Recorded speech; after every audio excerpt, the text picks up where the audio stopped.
if the ICJ ultimately rule that it is genocide and it's proven that civilians were killed by UK-sold arms? I believe I dealt with the substance of the honourable gentleman's question earlier, which is to say that we respect the independence of the ICJ. We have considerable concerns about this case, which is not helpful in the goal of achieving a sustainable ceasefire. And we accept that the court has made a provisional measures order, and much of that order we wholeheartedly agree with. We would, however, suggest that we do not bandy around terms such as genocide until there's been a final ruling of the court. The honourable gentleman from a sedentary position is asking what advice I've provided. I've explained very clearly why I cannot do that. However, with your leave, Mr Speaker, I would like to take him through some of the process that the FCDO goes through in order to make decisions which inform the business department on export licensing. The FCDO continues to assess Israel's commitment and capability to comply with IHL. The assessments are supported by a detailed evidence base, including analysis of the conflict, reporting from NGOs, international bodies and partner countries, statements from the Israeli government, military representative and Israel's track record. We've asked the government of Israel specific questions about its approach to complying with IHL. I did some of that myself to help inform that advice. The applications for export licenses are assessed on a case-by-case basis against the strategic export licensing criteria, including with regard to IHL. That is a major part of that assessment. We keep licenses under careful and continuing review, and the government is able to amend, suspend or refuse or revoke licenses as circumstances require. Thank you. We now come to business questions. Thanks, guys.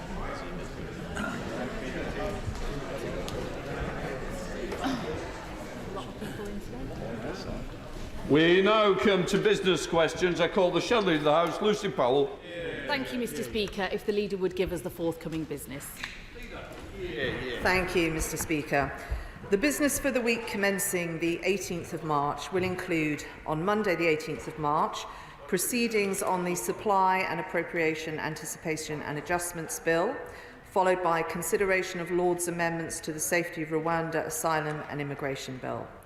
On Tuesday the 19th of March, remaining stages of the Trade Comprehensive and Progressive Agreement for Trans-Pacific Partnership Bill, Lords. Wednesday the 20th of March, second reading of the Post Office Horizon System Offences Bill.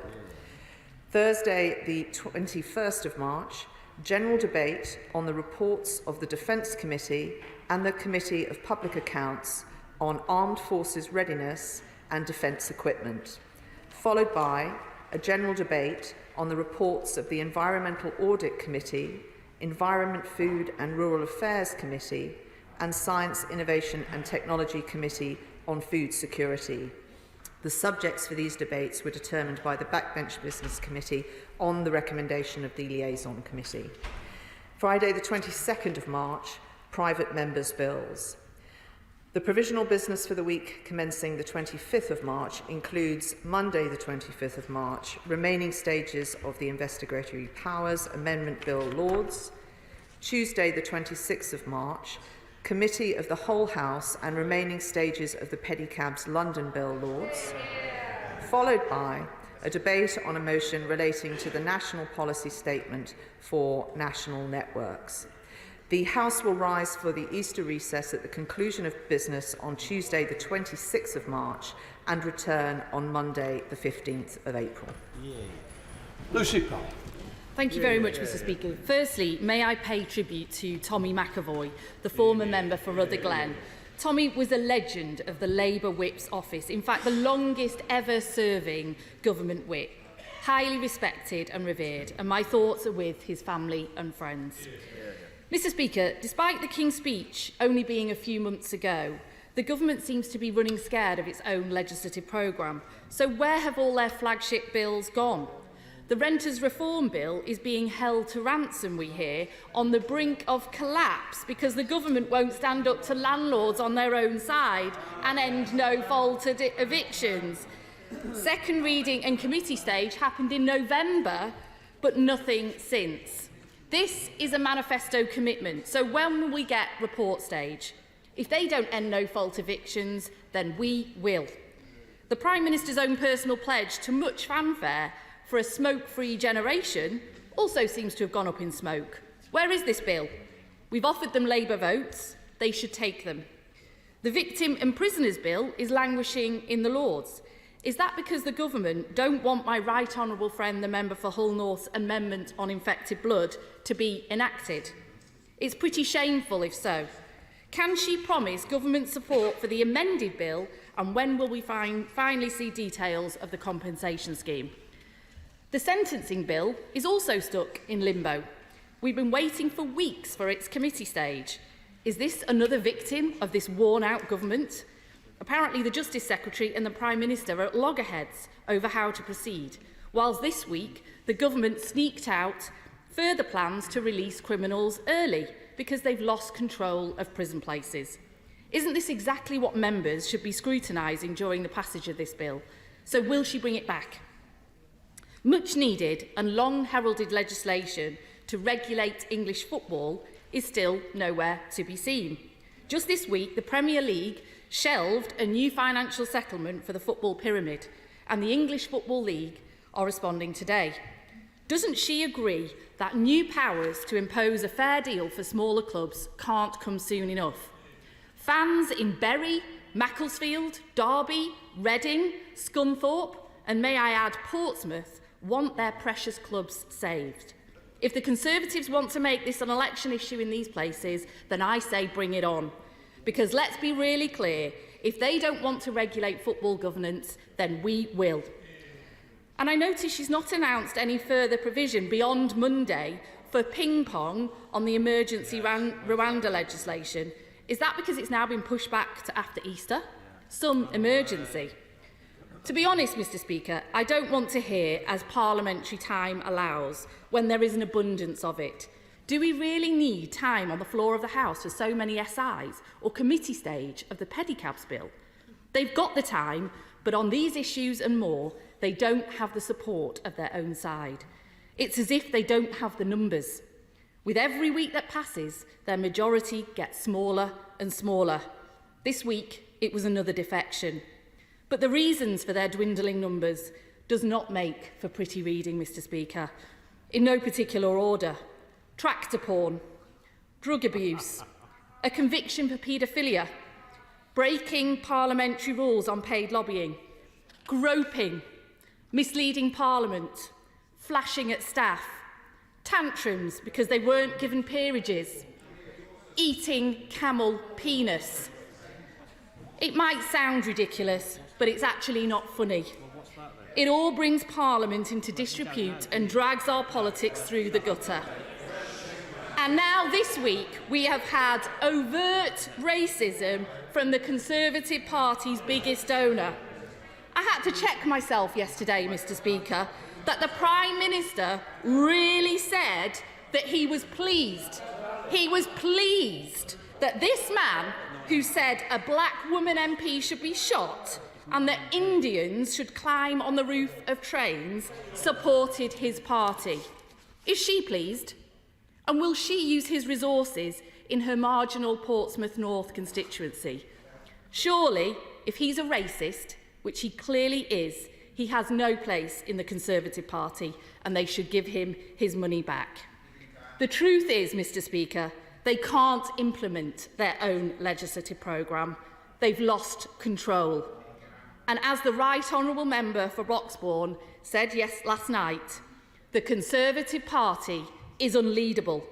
For the sake of the nation, it's better to go early than allow this psychodrama to continue.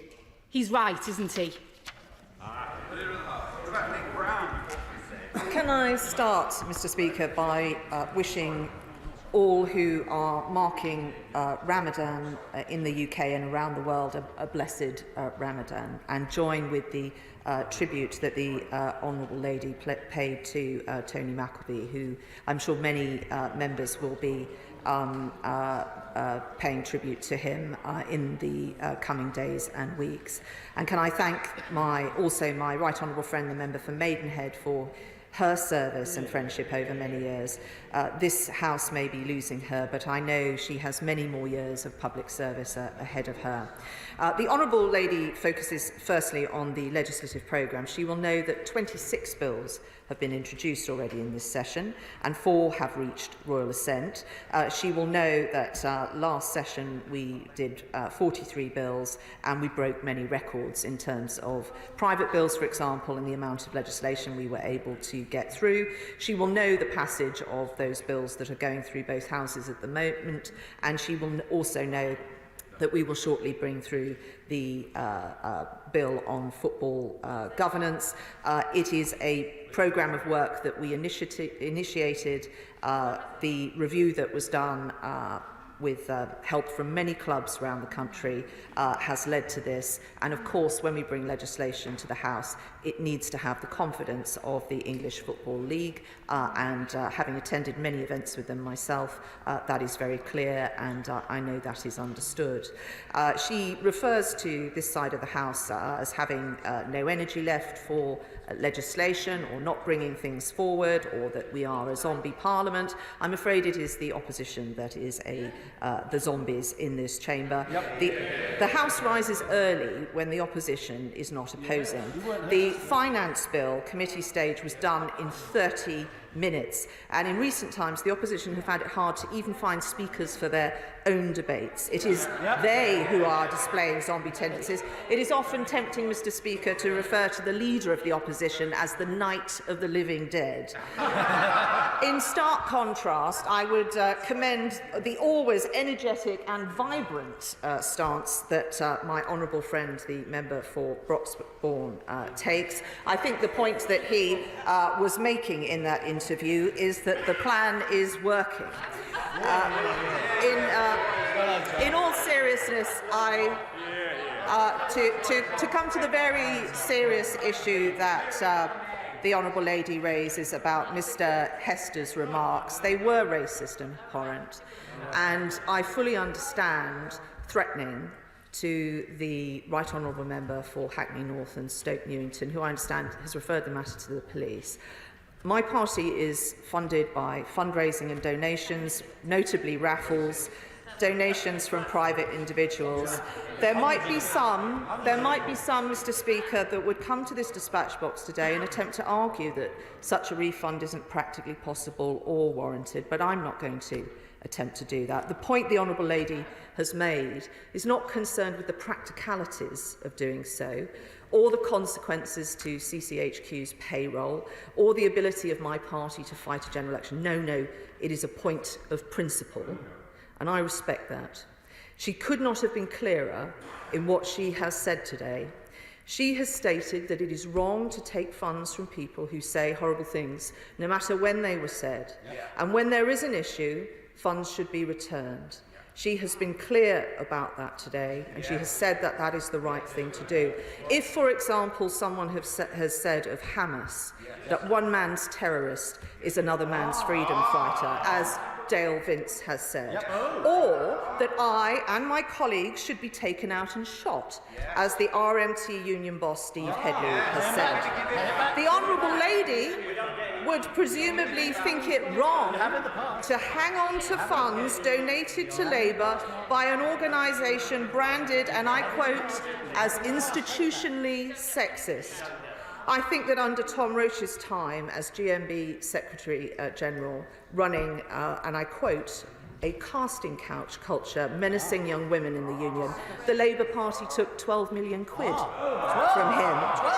Those 3 charmers alone, Mr. Speaker, have contributed £15 million to the Labour Party, which presumably Immediately following this session, the Honourable Lady will demand is repaid. To be precise and to assist her in that matter, those donations were made directly to the Central Labour Party, Labour MPs, MSPs, councillors, the Mayor of Manchester, she might like to mention that this weekend, the Deputy Leader of the Labour Party and the Leader of the Opposition. If Labour are sincere in this matter, and this is not a political stunt, they'll commit to repaying those funds. There would be some additional upsides to doing so too. The scurrilous suggestions that Labour's pro-stop oil policies were anything to do with Mr Vince's donations would no longer be able to be deployed. The charge that Labour were in the pockets of militant trade unions and that's why they wouldn't support our legislation to protect public access to the services they pay for. But I'm not holding my breath, Mr Speaker, because I know that Labour say one thing and do another. They've dropped their 28 billion spending pledge on decarbonisation, yet they keep the policy. They say they won't tolerate pro-genocidal chants, yet they have restored the whip to the Honourable Member for Middlesbrough. They say they back our tax cuts, but they won't vote for them. And as a consequence, they can't now say how they'd fund NHS appointments, breakfast clubs, NHS equipment, dentistry appointments, home installation, their own state-owned energy company, and their wealth fund. No amount of confected drama and virtue signalling can disguise the fact that it is the same old Labour Party, the same old hypocrisy and the same old games. This week, in the real world, outside the Westminster bubble, which is where we're focused, cancer deaths for middle-aged people are down by a third. Revised forecasts are showing the economy is growing. For the 8th month in a row, real wages are rising. Mr Speaker, the plan is working, unlike Labour's line of attack, and the Honourable Member for Broxbourne is very excited about it. Father of the House. Mr Speaker, it's good to hear inclusive politics. Can I ask the Leader of the House if before or after Easter there might be, following consultations, a statement on inclusivity in Parliament? We rightly want to embrace and value difference and diversity, whether from a person's race, gender, other characteristics, background or experience. The word that's missing is sex. Over the last 5 years, those who are gender critical have raised all sorts of issues like the constant use of puberty blockers for children and the attack on the LGB alliance because they won't swallow what Stonewall and Mermaid persuaded many government departments and agencies to do, which is to disregard sex completely. While I want to support trans people and make sure they have a life away from bigotry and fear, would it be possible for the House to examine its own policies on inclusiveness and try to make sure that the word sex is included along with the other characteristics for which people should not be discriminated against? Leader of the House. Well, my right honourable friend raises a very important point, and I know that there will be many members of the House of Commons Commission that will have heard what he has said today. This is a very important matter. When the government has put forward measures, for example, to protect single-sex spaces, which is very important and valued by many people in this country, we have also at the same time been reassuring about what that means for trans people and people who are living in a different gender. It is perfectly possible to do both, and I think that this House having a further examination on that and focus on that is a very good suggestion. SNP spokesperson Deirdre Brown. Thank you, Mr Speaker. And may I wish also everyone a happy Ramadan and pay my respects to the family of Tommy McAvoy. Well, here we are again, Mr Speaker, trying to get answers to those sticky, inconvenient questions the leader doesn't want to and indeed never supplies. I'll begin with the dream that dares not speak its name here, but I will. Brexit. The Resolution Foundation tells us the UK's goods exports and imports have contracted by far more than any other G7 country, largely due to Brexit. Things are now so dire in Brexit land, even news of an uplift in GDP of just 0.2% is fallen upon by Brexiteers like starving pigeons on a crust of the stalest bread. Now, her party aims to shrink suffering public services even further, as evidenced in last week's budget. So shouldn't there be some discussion, a debate even over the huge uplift in civil service jobs Brexit seems to have required since the EU referendum in 2016. And despite all the glorious promises of strengthened environmental protections in this freer, fairer and better off Britain, we are also seeing green policies abandoned right, left and centre by both Tory and Labour parties, a hapless minister even trying to tell us yesterday that building new gas-powered plants was good for the environment. Something I've seen suggested is supported by the Shadow Environment Minister too. Once again, Labour presenting one face down here, another entirely up in Scotland. Frustratingly, all these warning signs of Brexit impacts across a huge range of sectors come in bits and pieces. Surely what's needed is for her government to collate all of the impacts and present the result to the British people to properly judge whether it's a success or not. Can she help to facilitate that? There was a little good news this week, Mr Speaker. There is hopefully to be some proper government redress for victims of the shocking Post Office Horizon scandal, although still no comfort for infected blood scandal victims. I met with the International Consortium of British Pensioners recently, and I fear another scandal is about to break on frozen pensions as well. There are so many scandals now it's hard to keep track. Something does not work in this place that so many can build up under successive governments of different political hues. And unfortunately, in closing, her party also distinguished itself once again this week by choosing money over morality with its grubby handling of the racist comments allegedly made about one of our colleagues in this House. A debate re-examining how parties are funded is called for at the very least. Now, the 7 Up series was recently deemed the most influential TV series of the last 50 years. Well, 14 years is well and truly up for this terrible government. But apparently we can't be put out of our Tory misery yet because their junior MPs here have debts and need the extra months to build up some reserves. Would she agree that's not much of an excuse? Leader of the House. Well, thank you, Mr Speaker. First of all, can I welcome her welcome of the Horizon bill. I hope that her party will be supporting it. She will know we will bring forward shortly measures to rectify the matter on infected blood. These were scandals that did not arise under this administration, but we have gripped these issues.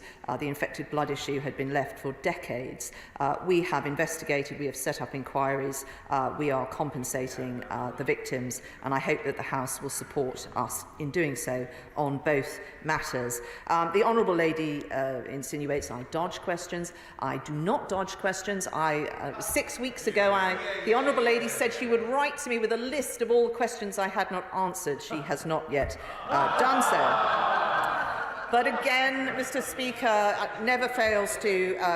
the SNP never fails to disappoint. Asking a question today about sound administration and morality, or money over morality, in a week when it has been discovered that the Scottish Government have presided over a 6-figure sum of Scottish taxpayers' money being spent on an art installation that promises, and I quote, a magical, erotic journey through a distinctly Scottish landscape, otherwise known to the rest of us as a hardcore porn movie. I'm glad the SNP are interested in good governance and improving administration, particularly with reference to Brexit. Let me see how I could help improve the Scottish Government effectiveness in that regard. There has been criticism this week that the SNP are blowing taxpayers' cash on copious embassies and EU lobbying to rejoin the EU. That camper van, Mr Speaker, must be out of the police pound soon. Why not turn it into a mobile embassy and drive between Brussels and European capitals, lobbying for EU membership? Perhaps if the SNP also wanted to continue their funding of innovative film projects, they could double up and ask Cliff Richard to come with them and produce a sequel to Summer Holiday. And of course there would be the added bonus that it would also cut down the need for the SNP to blow more taxpayers' cash on overseas jollies. We are here to help, Mr Speaker. Sir Charles Walker. Mr Speaker, thank you so much. I have a lot of time for the Honourable Lady from Manchester Central, but I need to clear my name. Oh, my goodness. I strode across to Victoria Park yesterday to put my boot into my miserablest colleagues demanding an early general election. I said to Gary Gibbon, With incomes rising, inflation falling, the economy growing, the plan working. Why May the 2nd, Mr. Speaker? I am rolling up my sleeves to man the ramparts in November. But my question is, can we have an urgent debate on foot-in-mouth disease? Foot in mouth or foot and mouth? Thank you, Mr. Speaker. Well, I'm very pleased the honourable gentleman was in the chamber today to set that record straight and request a debate on foot and mouth disease. I will, because of his energetic question, write to the Secretary of State and ask him to consider what the honourable gentleman has said. And for the rest of it, we thank him for it. Chair of the Backbench Committee, Ian Mearns. Very grateful, Mr. Speaker. Mr. Speaker, I'll declare an interest. I am a member of the Tyneside Irish Centre, which is very handily placed because of its proximity to St James's Park in Newcastle upon Tyne city centre. And with that in mind, I would like to wish all members of the Irish diaspora a very happy St Patrick's Day on Sunday.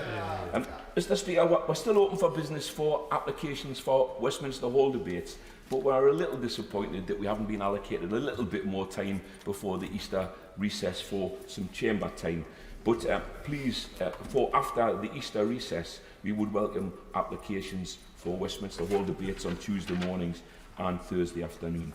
Mr. Speaker, the cost of childcare has been a significant barrier to work for many parents, and the increase in funded places would be more welcome, but it would seem with the first phase of the increase coming into effect in April, many parents are reporting difficulty in obtaining the promised funded places and very significant increases in costs for the non-funded elements. So can we have a debate in government time on the impact of the first phase of the scheme on accessibility and affordability, and whether the scheme as it currently stands will effectively remove the childcare barrier to work and fulfil its promise to parents? Well, can I thank the honourable member for all the work that he is doing for his committee, and I hear his appeal for more time, and I will very soon be able to give him some information about that. With regard to our childcare policy, this is a priority for the Secretary of State. I will make sure that she has heard his concerns today. It is one of the many elements that we are bringing forward to enable people to remain economically active and to ensure that they're growing their household income. It's a very important service. That's why we have done it. It's an unprecedented, generous package for parents, and we must ensure that all parents who want to have access to it can. Nicky Aitken. Here. Mr. Speaker, yesterday I hosted my second parliamentary drop-in for fertility treatment with the likes of Fertility Matters at Work, LGBT Mummies, UK Fertility Network and others. Does my right honourable friend agree with me that it's now time that we took the access to fertility treatment and ensuring that employers themselves provide time for people undertaking fertility treatment, time off work, and that we can have a debate in government time to discuss this very, very important subject? Leave the House. Well, can I thank, on behalf of all of us, for the Honourable Lady for all the work that she does in this very important matter.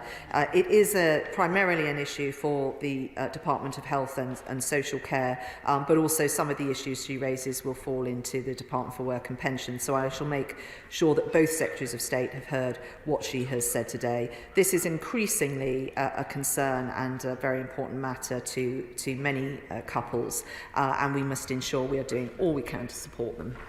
John Pryor. Thank you, Mr. Speaker. Can I press the Leader of the House again about the Football Governance Bill and how urgent it is? Many of us on both sides of the House have clubs in our constituencies that have been on the verge of going under, and that situation is only going to get worse. Could we bring the bill, the putative bill, to the floor of the House as soon as possible? Yeah. Leader. The honourable gentleman has my undertaking to do that. It's very important. Every level needs to be supported. I know many honourable members will have had a great deal of input into it, and we must make sure that the bill is perfect when it comes to this House. Anna Firth. Very much, Mr. Speaker. During a recent visit to Eastwood Academy, an outstanding non-selective secondary school, which aims to help every child fulfil its potential, the head said to me that a Year 10 student had been removed from school mid-term in favour of elective home education. The student was doing incredibly well, came from a challenging background. He had only 10 days to try and engage with the parents, and they wouldn't even come into the school for a meeting. So please, can we have a debate in government time on the process by which children can suddenly be ripped out of school, and an assurance that when they are being electively home educated, they are getting the education they rightfully deserve. Good point. Good point. Can I thank my honourable friend for raising this very important point? She will appreciate that these situations are often incredibly complicated. There are many factors involved, but it is important that we ensure that we know where children are and what education that they are getting, and that we can, particularly after the pandemic, that we can ensure that all children are getting access to a good education.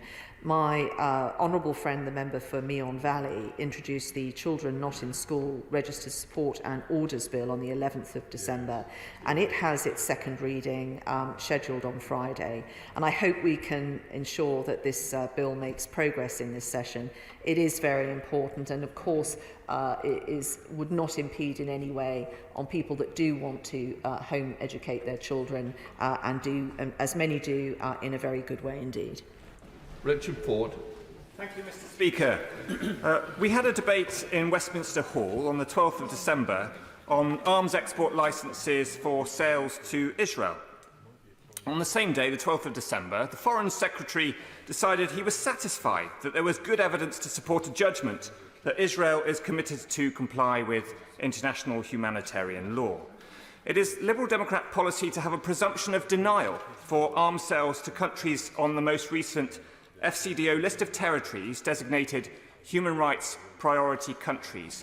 Could we have a debate in government time, please, on that list of human rights priority countries, so that we might better interdict Iranian arms supplies to Hamas and to Hezbollah, but also look again at UK arms exports to Israel? Yeah. Leader of the House.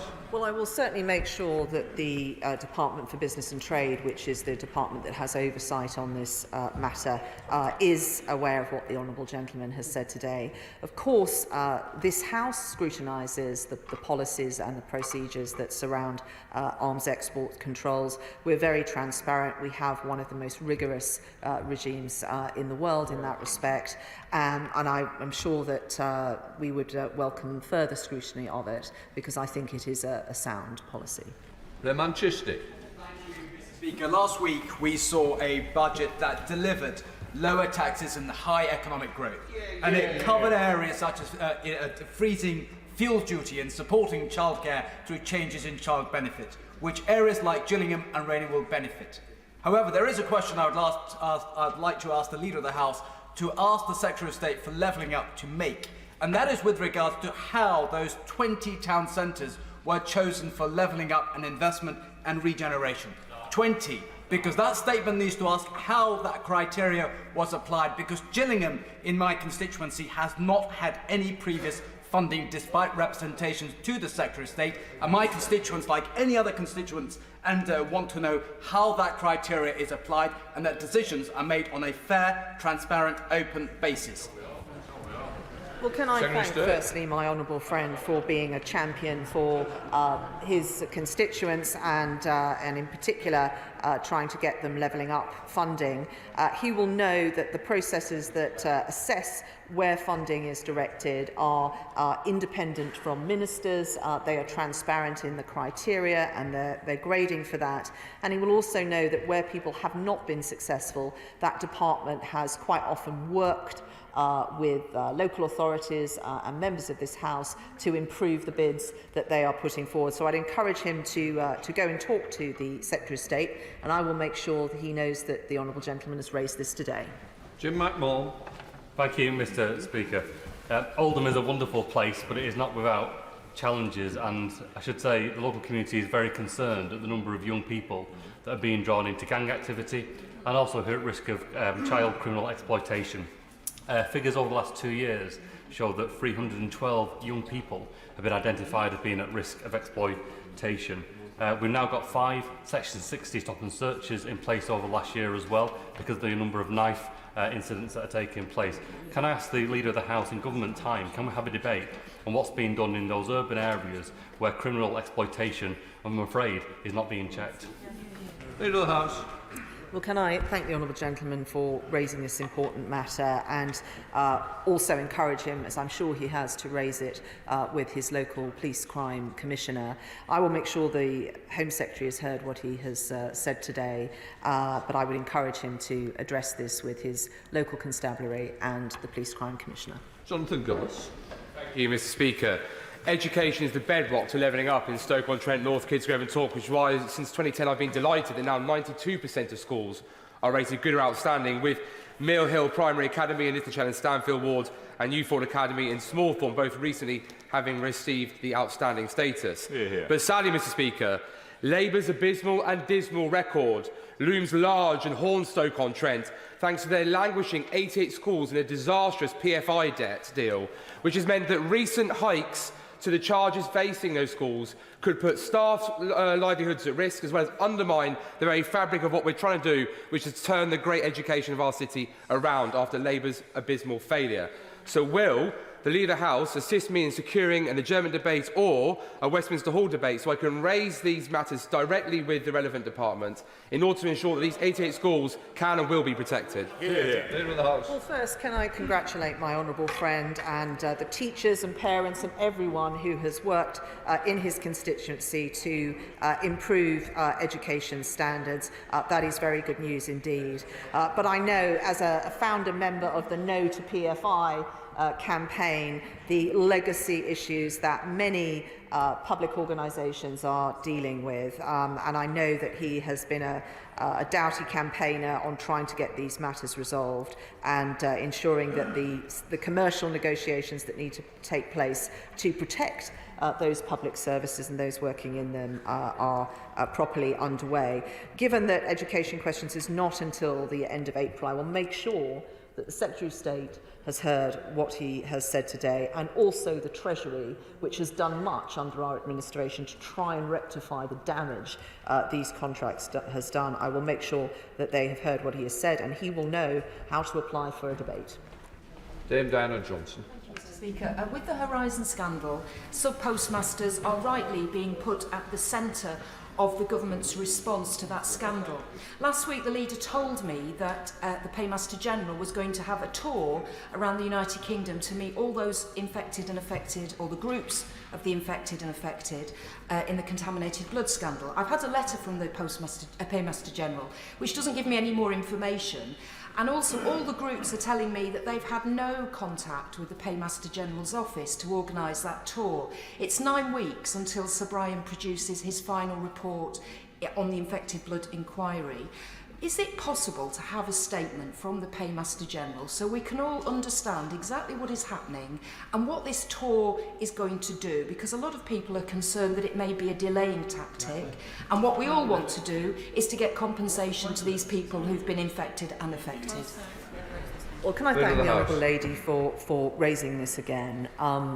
In doing so, it sends a message to those that have been waiting far too long for redress, that they are at the forefront of our minds. I have met again this week with the Paymaster General. He is working and he is making good progress towards getting this resolved. I know this is frustrating for the Honourable Lady and all those involved with her all-party parliamentary group, but I know that the Paymaster General will come to this House at the first available opportunity to give an update on these matters. We are now moving towards the end of this process. What the Paymaster General has discussed with me has given me confidence in that respect, and he feels very strongly that he wants to meet with people directly. There will be more information coming out on that, but I do understand the Honourable Lady's impatience. Mr. Speaker, sir, the Leader of the House will know that I welcome the support the Government have given to pensioners with an 8.5 increase in pension April and the triple lock remaining firmly in place.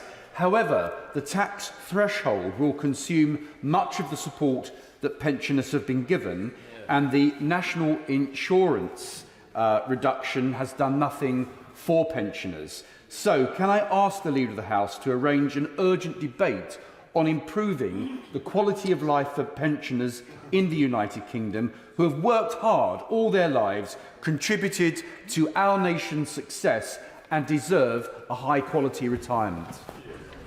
Well, I think that this government can be very proud of its record in this respect, and I remember when we came in 2010, the appalling maladministration of pension and tax credits that left many people trapped in poverty and misery. The triple lock and uprating of the state pension by 8.5% from April this year will protect pensioner incomes. The state pension has increased by £3,700 since 2010, and it's very important that we ensure that people are being lifted out of poverty and looked after at the moment in their life when their cost of living rises due to heating bills and other demands that are made on their purse as they age. The effect of that has been we have lifted 200,000 pensioners out of absolute poverty and improved the lives of many more. I think that is a record to be proud of, and I will make sure the issue is that he raises is heard by the Secretary of State. Owen Thompson. This week we mark the start of the 40th anniversary of the miners' strikes of 1984-85, and tomorrow I will attempt to bring my miners' pardons bill forward in this place, and obviously would invite the leader to join me in supporting that bill. But beyond that, could we have arrangements for a debate in government time into the potential merits of a public inquiry into the political interference that took place at that time? Leader of the House. Congratulate the honourable gentleman for the advert for his bill tomorrow.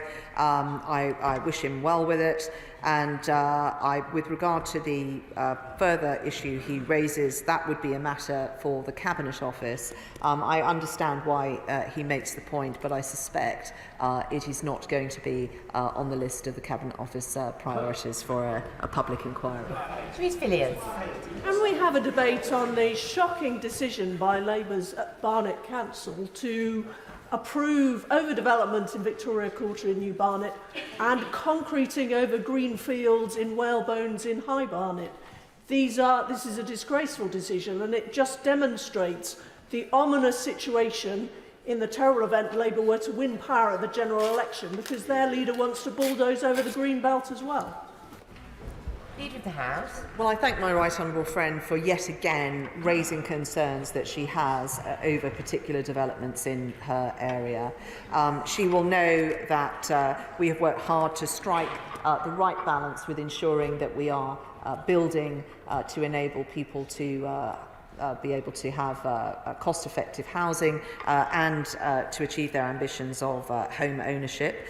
She will know that the next levelling up and housing and communities questions is not until later in April, so I will make sure that this particular local issue the Honourable Lady is Right Honourable Lady is campaigning on is brought to the attention of the Secretary of State. Richard Berger. Thank you, Madam Deputy Speaker. And I want to raise with the Leader of the House an absolutely shocking statistic. Research shows that more than 300,000 people died as a result of this government's austerity policies. And on top of those deaths, austerity has driven down wages, caused the economy to stagnate, and ripped the heart out of so many public services that our communities rely upon. Yet despite this, the government plans £20 billion worth more of cuts. So can we have an urgent debate on the specific issue of the damage caused by austerity economics and why they need to be ditched once and for all? I thank the honourable gentleman for the opportunity to remind him of the state of the country when we took office in 2010. Youth unemployment running at 45%.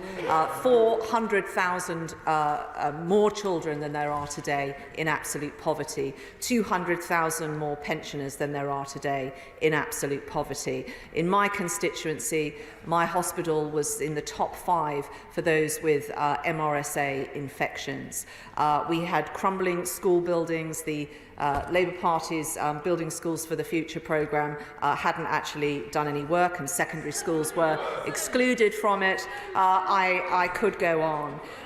The honourable gentleman also points to the fact that Labour, if they got in, would repeat that exercise as well. Currently, they are unable in their spending plans to afford NHS appointments, breakfast clubs, NHS equipment, dentistry appointments, home insulation, the job bonus, their plans on wealth funds, or their plans on a state-owned energy company.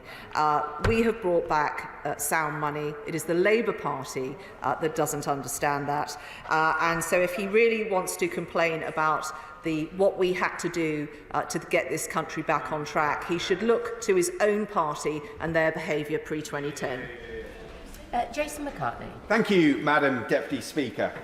Whilst the shambolic Labour leadership at Kirklees Council are busy fighting amongst themselves with resignations, sackings and the jailing of a Labour councillor for perverting the course of justice, can we have a debate on all the millions of pounds of government investment that's flowing into the Colne and Home Valleys and Lindley, a brand new A&E unit, the multi-billion-pound Transpennine Rail upgrade, the West Yorkshire Investment Zone, boosting the University of Huddersfield's National Health Innovation Campus, £100 million of levelling up cash for the indoor market, the Penistone Line upgrade and Marsden Mills, and a £30 million teaching block at Greenhead College, and there is much, much more.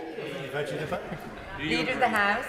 Can I thank and congratulate my honourable friend for listing the considerable achievements that he and his local community have been able to achieve. It is a great track record and one to be very proud of.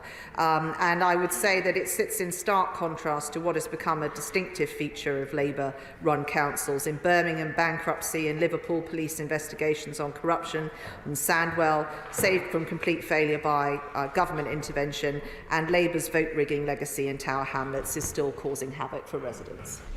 Patricia Gibson. Deputy Speaker, the Scottish Government has built more affordable homes than any other country in the United Kingdom, 126,000 over the last 17 years. Meanwhile, there has been a staggering 76% fall in affordable housing alone in London this financial year.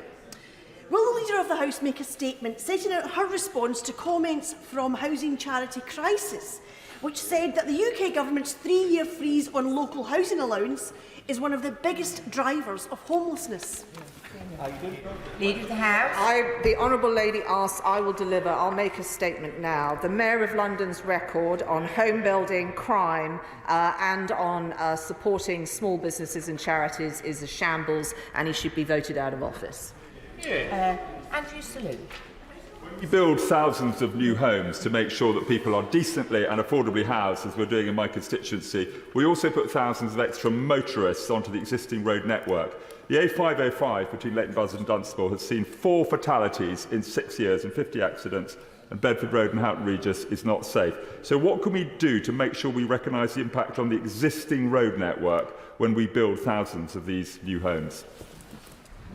Well, can I thank my honourable friend again for his work on ensuring that what developments take place in his constituency are matched by investments in infrastructure and services, whether it is healthcare, which he has campaigned on enormously, but also transport as well, which he raises again today. I will make sure that the Secretary of State for Transport has heard what the honourable gentleman has said. He can raise it with him directly on the 21st of March, and I congratulate him because this is a very, very important aspect of ensuring that as developments progress, there are the services that his community needs. Liam Byrne. Thank you, Madam Deputy Speaker. The greater the scandal, the greater the obligation on us to act with speed and clarity to provide remedies. Notwithstanding yesterday's welcome news on the Horizon Scandal bill, we haven't acted fast enough, and now we're not acting with enough clarity, because the Department for Business and Trade is more than a fortnight late in providing the explanatory memorandum for its supplementary estimates. No other department has missed the deadline, only the Department for Business and Trade.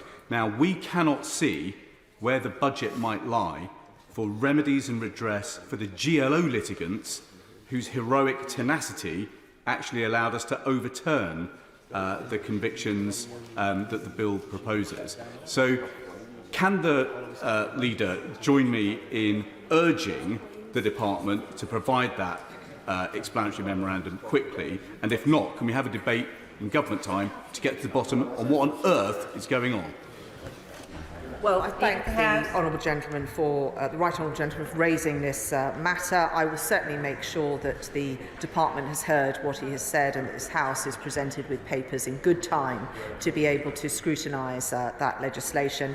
He will know the complex issues that surround this bill and the work that has gone on to ensure that the bill is brought to the House in the best form possible that it can make swift passage through this House. And I know that there is concurrent activity to ensure that what it enables is ready to be implemented once it leaves this House and gains royal assent. He raises an important matter, and I will make sure the department has heard what he has said. Wendy Morton. Speaker, last Friday on International Women's Day, I had a fantastic time celebrating Let Girls Play, the girls' biggest football day in my constituency, when schools, including Castlefort, JMI, Pelsall Village, Riders Hayes, St John's, St Anne's and Streatley Manor Primary all came together. Will my right honourable friend join me in thanking Walsall Football Club Foundation, including Swifty the mascot, and Streatley Academy, and everyone who was involved in organising this day and hopefully encouraging and inspiring the next generation of lionesses. Probably a debate. Well, can I congratulate my right honourable friend for all the work she has done and join her in her thanks and praise for Walsall Football Club. Walsall Football Foundation, Swifty the mascot and everyone involved in it. The proof of focus in this area is in the statistics, and the BBC recently analysed the uptake in women playing the national game, and there are now twice as many registered female football teams in England as there were just 7 years ago, and I think that is a tremendous thing to celebrate. Claire Hannah. Thank you very much. Members will know that the Shared Prosperity Fund was initially a replacement for EU funds and a poor imitation in the view of many. Despite Northern Ireland having the highest levels of economic inactivity and the lowest proportional spend of SPF, money allocated to that fund has in fact been repurposed into last month's Stormont deal and effectively raided to fund vital services. Will the Leader of the House allow for a debate in government time to discuss that fund and how money can be returned properly to levelling up and to supporting employability for carers, for the long-term unemployed, for vulnerable young people and for people living with a disability in Northern Ireland? Well, the Honourable Lady raises a very important point, and the opportunity to speak directly to the Secretary of State, the dispatch box, is not until the 24th of April, so I will make sure that he has heard her concerns today. To Michael Ellis. Madam Deputy Speaker. Labour demand that because of a racist comment made 5 years ago, a large donation to the Conservatives should be returned. But does my right honourable friend recall that the head of the Public and Commercial Services Union, PCS, said 6 years ago, quote, Israel created the anti-Semitism row in the Labour Party, end quote. The Board of Deputies said at the time that it was anti-Semitic. However, Sorotka was subsequently elected president of the whole TUC. Now, applying the same standards, shouldn't Labour return the tens of millions that they have received from trade union donations? Well, my right honourable friend has provided yet another example to add to the three that I gave earlier in this session. So it's £15 million and rising, and we wait to see what the Honourable Lady opposite does. Kevin Brennan. Thank you, Madam Deputy Speaker. can we have a debate about Ofcom's approach towards GB News and the alleged breaches, and found breaches, in fact, of the Broadcasting Code and its ownership? Isn't it time that we had a proper wide-ranging inquiry from Ofcom into whether or not Sir Paul Marshall, who has endorsed very right-wing and extreme views, is a fit and proper person to hold a broadcasting licence, and whether the editorial policy is actually in breach of the rules set down by this House? Well, the honourable gentleman is an experienced parliamentarian and he will know how to secure a debate. The chairman of the Backbench Business Committee is smiling and wiggling his eyebrows at him along the bench. The work that Ofcom does is incredibly important. They have raised a number of concerns with that channel, but with particular broadcasters that are and presenters that are in it. They have not raised matters of concern with regard to the channel itself, but if the honourable gentleman wishes to explore these matters further, he knows what he can do. Peter Gibson. Thank you, Madam Deputy Speaker. Working with Durham Police and Darlington Council Civic Enforcement, I have been shocked to learn of the widespread sale of illegal vapes, illicit tobacco, underage sales to children, and the grooming and entry of children into acting as agents for this organised crime akin to county lines. What work is government doing across DLUC, Health, Home Office and Justice to tackle this issue? And can my right honourable friend find time for a debate on this deeply troubling issue? Leader of the House. Well, my honourable friend will know how he can secure a debate, and things that could be discussed at that occasion would be the 30 million of new funding per year for enforcement agencies, including trading standards, HMRC and Border Force, to tackle the illicit market and underage sales. There is a new joint illicit tobacco strategy and a new illicit tobacco task force backed by 100 million of new funding over the next 5 years. This is a very important issue for government, and I welcome further scrutiny of it. Gavin Newland. Much, Madam Deputy Speaker. With only 4 bank branches left in my constituency, I thought my days of moaning about branch closures were over. But on Tuesday, Lloyds informed me that they were closing the Bank of Scotland branches in Renfrew and Bridge-O'Weir. Renfrew is a growing town of 25,000, which will not have a single branch, and the village of Bridge-O'Weir, if we're doing anything without a car is different, will also not have a branch. So can we have a debate on local banking? Because for so many, that is now left to, albeit in simple terms, to the post office, whose reputation with the public, it's fair to say, is in the gutter. Well, these are important services for any community, and the honourable gentleman is right to raise concerns about what is happening in his constituency. It is fortunate that the Secretary of State for Levelling Up is on the benches. He has saved me the stamp to raise this matter with him, because his department has done a lot of work in ensuring that even though there might not be bricks and mortar there for banking services, that those services can be retained in local communities, including communities that are very isolated and rural. So I will, belt and braces, I will write to the Secretary of State and ask that his officials who have put together best practice in this area contact the honourable gentleman's office. Tom Hunt. When Mark Murphy was a presenter at BBC Radio Suffolk, I think it's fair to say we had a bit of a mixed relationship. He was probably the most robust questioner I've ever encountered. However, in last September, he took over as the CEO of Cancer Support Suffolk, and he has done an exceptional job with his team. I went in there last week, they made some changes. You don't need to be referred by the hospital to go in there to have a meeting, and also it supports family members, not just those with cancer. One of the things he raised to me, though, is that he thinks that there should be national screening for prostate cancer, and there should be a level playing field when it comes to all forms of cancer to make sure we catch it early, work with some hard-to-reach communities to raise awareness as well. Will the Leader of the House support me in this campaign and also recognise the work that Mark Murphy's done and how it actually could save lives in Suffolk? Well, can I first of all add my thanks and congratulations to the honourable gentleman for those individuals who have done so much to improve services and patient experience in his area. We have had some good news on cancer outcomes today, and that is very welcome, and it is because of those people, their attention to detail and their efforts that those achievements have been secured. He will know that diagnostics are absolutely critical to ensuring that people have good outcomes. That is why we have invested so much in the new 160 diagnostic test centres in a whole raft of therapy areas across the country. I will make sure that the Secretary of State for Health has heard his particular interest in this area, and we now obviously have new opportunities to use data that the Department of Health is collecting to ensure that we improve patient outcomes everywhere. Yvonne Favard. Thank you, Madam Deputy Speaker. Last week I visited Zealandia UK, and besides showing me their range of products, I had a Zoom call with their Managing Director of their Ukrainian factory, who set up Bake for Ukraine, a project that helps bring fresh bread to local people by sending decommissioned commercial bakery equipment from the UK, converted and given to small bakeries in local villages. Tesco already contribute to the scheme, but could the Leader of the House suggest how this scheme can be promoted to all colleagues to encourage more companies to contribute and raise awareness of this wonderful project?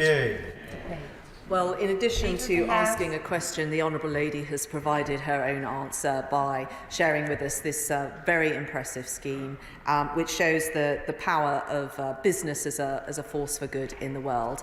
It will be in Hansard. I hope that media will pick it up, and I'm sure that everyone in this chamber will do their best to promote the scheme. Henry Smith. Thank you, Madam Deputy Speaker. In recent weeks, I've been working with Sky News on their investigation into the purchase and misuse of catapults, sadly all too often by children and young people, to kill and maim wildlife and pets, and then all too often videos are shared on social media through channels such as WhatsApp. Can we have a statement from the Home Secretary on introducing criminal sanction for the irresponsible sale and use of catapults to kill and damage wildlife? Well, can I thank my honourable friend for all the work that he is continuing to do on matters such as this, but also in other areas of animal welfare. He will know that Home Office questions is not until the 15th of April, so I will make the Home Secretary aware of what he has said today. This is a disturbing and growing phenomenon, and in addition to causing animal suffering, it also, as we now know, is an indicator of what those perpetrators might go on to do and other crimes that they might commit. It's a serious matter, and I thank the honourable gentleman for raising it. Alison Thulis. Deputy Speaker, can we have a debate in government time on the urgent need for an employment bill, particularly to protect those on very precarious app-based contracts? I have had several taxi drivers who have been off-boarded by Uber and Just Eat, delivery drivers as well as taxi drivers, but they don't seem to have any recourse to complain when this happens to them, despite it affecting their employment prospects and their incomes. The government needs to do an awful lot more to protect people in these circumstances. Well, I will make sure that the Department has heard the Honourable Lady's concerns. We have had labour market statistics out today, and in addition to the good news on wage growth as people progress through work, since 2010 unemployment has halved, absolute poverty has gone down, and there are 800 people more. There are 800 more people in jobs for every single day that we have been in office. Philip Hoddebone. Speaker, I bring good news from Kettering, because Kettering has made it into the top 10 of the most dog-loving places in the UK. A study by pet insurer Waggle has found that in Kettering, for every 1,000 people, there were 252 of our furry friends, with so many local green spaces and countryside where residents can take their dog for a walk, such as the hugely popular Wicksteed Park. It's clear that Kettering is a great place to own and love a dog. So may we have a statement from my right honourable friend, the Leader of the House, celebrating Kettering as one of the most dog-friendly places in the whole country. Well, I thank my honourable friend for bringing us that good news that we all were hoping for and anticipating, that there are more waggy tails per square mile in Kettering than anywhere else in the UK. And I would encourage local authorities and communities to look to the example that has been set by Kettering, and give my congratulations for everyone who has made it such a dog-friendly place. Mike Amesbury. Thank you, Madam Deputy Speaker. Parents from the Northwich part of my constituency are rightfully lobbying me about specialist educational provision in the Cheshire West and Chester area. Could we have a debate in government time about the sufficiency of resources given to councils and powers to deal with education and health partners in this field, special educational needs? Thank you. Well, the honourable gentleman raises a very important matter, and he will know that this is not just a priority for the Secretary of State for Education, but something very personal to her and something that she has a particular personal interest in and focus on. We have increased funding available for special education needs. We have invested also in specialist schools, but I will make sure that the Secretary of State is aware of his concerns, as the next education questions is not until the end of April. Simon Bales. Madam Deputy Speaker, would my right honourable friend make time for additional debate on farming, and would she agree with me that the Prime Minister's recent announcement of £220 million to deploy new technology to boost productivity in the farming sector in North Shropshire and the rest of England compares very favourably with Welsh Labour's policy, which would force farmers in Clwyd South and the rest of Wales to reduce their productive land by 20%, resulting in a reduction of 122,200 in Welsh livestock numbers, 5,500 jobs being lost, and £199 million loss to Wales's economy, all of which has led to mass protests by the farming community throughout Wales. Well, can I commend my honourable friend and the farmers that he represents for all the work that they are doing to fight against these plans. He is right, it will cost jobs.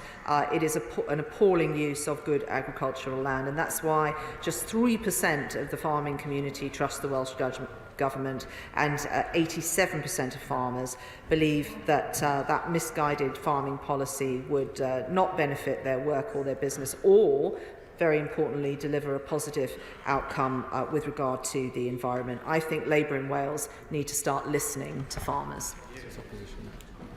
Andrew Bridgen.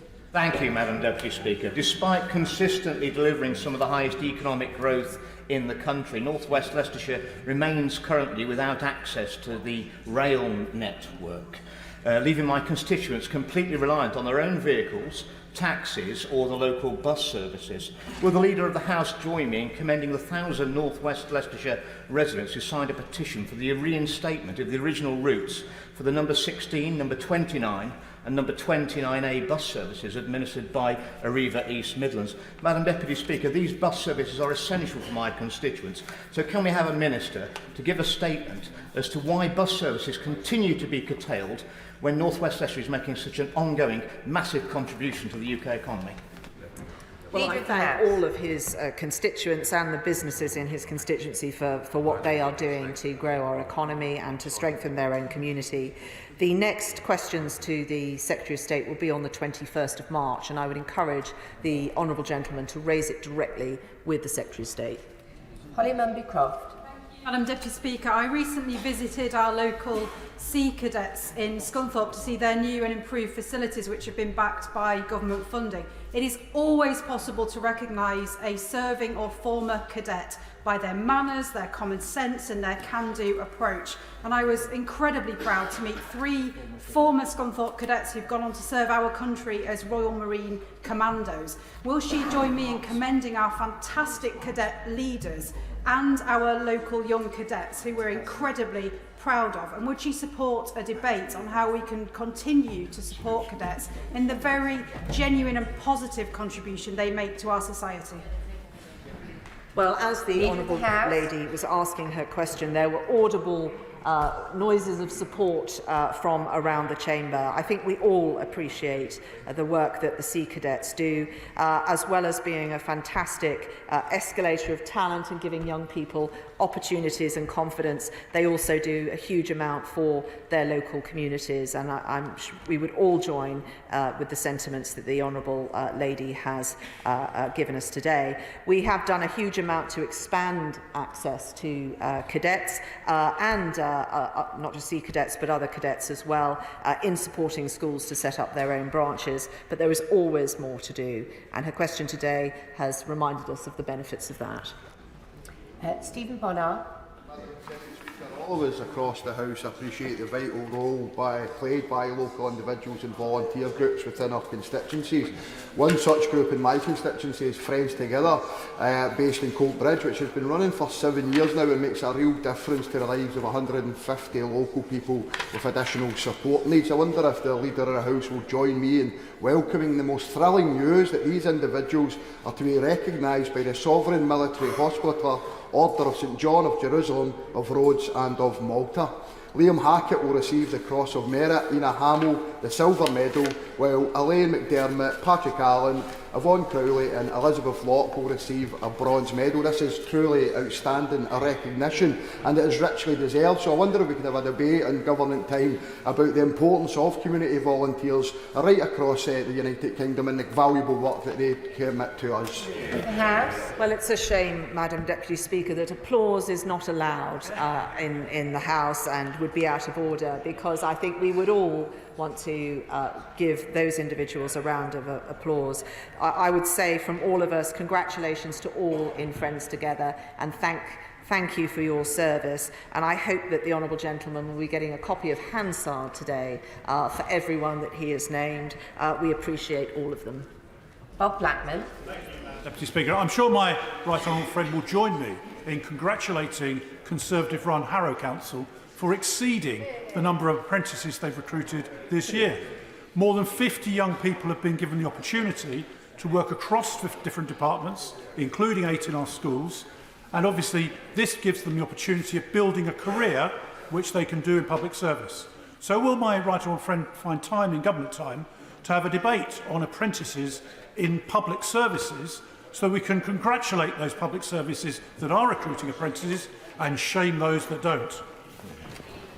Well, I do join with my honourable friend in congratulating his local authority for their achievements. I think we should all be proud of the fact that over the last few years we have created 5.7 million of such opportunities for young people, but also people at other stages in their life. It is a tremendous way people can progress or move career, gain new qualifications without getting into debt, and I send my congratulations to him and Harrow Council. Michael Shanks. Thank you, Madam Deputy Speaker. Can I begin by joining the tributes of the Speaker and the front bench to Tommy McAvoy, who represented my constituency of Rutherglen for 23 years and was a committed trade unionist in the community before. He was very much Rutherglen's man, and I think during the by-election, I don't know how many people said to me, "You don't need to worry." I knew Tommy well all those years ago. 14 years after he stopped being the MP, he was still remembered by so many constituents. I wonder if I could ask the Leader of the House about the subsidy scheme provided to support schools to come to this place. It's always wonderful to see schools visiting us, and as a former teacher of politics, being able to bring pupils to this place to see politics in action is incredibly important. My honourable friend, the member for Paisley and Renfrewshire North, has raised the issue of the subsidy already, and I want to just pick up the fact that although it's been increased for April, for many schools it still is not enough to support them to come to this place. And I wonder if there's been any analysis of how many schools have been prevented from visiting because of that, and if there might be some review of the categories, because all of Scotland's schools are in Category C, and it is particularly difficult to bring them here with the subsidy that's currently in place. the honourable gentleman for raising this. As I have previously said, this is a matter that has been looked at by the Finance Committee, and they have gone into quite a lot of detail about who is coming here, what were the barriers for people to come here, what other options they have to access education resource that they might want. But clearly coming to this amazing UNESCO heritage site is very important to many people. I will make sure that the chair of the Finance Committee has heard what he has said. There are a number of House of Commons commissioners in the chamber today, and they will have heard what the honourable gentleman has said. The policy has been recently changed to be more favourable, but I know that all parties concerned keep it under review. And Mark Pawsey. Thank you, Madam Deputy Speaker. Rugby's providing new housing at scales, yet the number of pharmacies in our town is falling, with closures in recent months leading to residents telling me about having to queue for over an hour to get a prescription. I'm aware of offers to set up new pharmacies, but they've been turned down by our Health and Wellbeing Board, who unbelievably say there is sufficient provision in our area. May we have a debate about how this process is managed? Well, I'm sorry to hear about the situation in the honourable gentleman's constituency, and it sounds a very serious situation indeed. It is the responsibility of local commissioners. They have an obligation to ensure that those services are available. And clearly, because of our initiatives such as Pharmacy First, it is doubly important because now many of these places do have authority to prescribe. I will make sure that the Secretary of State for Health has heard his concerns and ask the regional managers of NHS England to look at what is going on in his local community. It is not a level of service that is acceptable for his constituents. Alan Brown. Madam Deputy Speaker, a company called Claim My Tax notified my constituents Margaret and Brian Broadley that they were due a £1,200 marriage tax allowance refund from HMRC. On seeing the paperwork, they believe their signatures have been fraudulently obtained by the company, and they notified HMRC accordingly. HMRC insists they did give permission, and they're going to continue to work with the company rather than directly with my constituents. Now, the government rightly talked about clamping down on the actions of such claims companies. So why is HMRC allowed to behave like this? Well, I hope that we can swiftly resolve this situation for the honourable gentleman. If he would give me the details of the case following this business question session, I will make sure that he speaks immediately to someone from HMRC who can resolve this. I'm sure he has tried to get this resolved himself. I'm here to assist him in doing so, and I hope hopefully we'll be able to sort this out for his constituents. Dr. Luke Evans. Thank you, Mr. Speaker. One of the driving reasons I wanted to come to this House is because what I saw in the NHS. All too often when you wanted to create change, you'd be told you're too junior or this is the way it's always been done. That's why I was delighted to see that the productivity plan was brought forward with £3.4 billion being put towards it. Could we have a debate in government time when that plan is brought forward to make sure that simple things like cross-boundary results are shared, that we can have computers that can switch on and load up quickly, and we get rid of things like faxes and scanning in letters, because all of this takes about 10 to 15% of a clinician's time. That time could be better spent with patients. Yeah. Well, I think that is a very good suggestion for a debate, and I hope that all members of the House would welcome the increase in funding for the NHS, £6 billion that was announced in the budget, roughly half of that going to these new improvement programmes.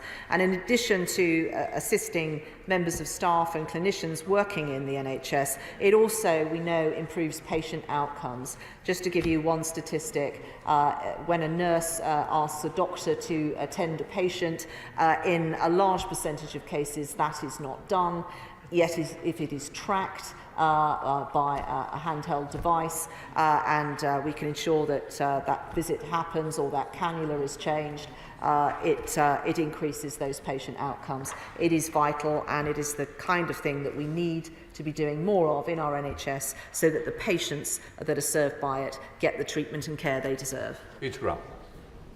Mr. Speaker, H100 in methyl is making good progress towards delivering the biggest green hydrogen domestic heating network the world has ever seen. The Government had promised that by March 2023 they'd have announced a successful applicant for an even more ambitious project somewhere in the UK, potentially providing green hydrogen heating to tens of thousands of homes. A year later, we've heard nothing. So can we have a statement to explain why the Government is dragging its feet on this and jeopardising Leavenmouth status and Scotland's status as world leaders in this vital green hydrogen heating technology? Well, the UK is a world leader in this area. I shall make sure that the Secretary of State has heard what he has said, given that the next questions are not until the 16th of April. But we have a good track record across the UK in this area, and I know that we will want to continue to do that. Thank you. Speaker, I feel that the Department for Environment, Food and Rural Affairs has been robbed, Mr. Speaker, robbed of its time in this place. And last year the leader was kind enough to ensure that we had the full hour for oral questions for these important topics. So could I ask again, and we slid back to 40 minutes, could we please have the full hour to discuss our countryside, our fishermen, our farmers and the environment? Very good. The honourable gentleman is very diligent in ensuring that he has enough time and opportunity to scrutinise the particular department, and I understand why this is a priority for him and the constituency that he represents. He knows these are complicated, there's a complicated Rubik cube of how we divvy up time. I was very sympathetic to the case he made last time, and I will raise it with business managers. Michael Longley.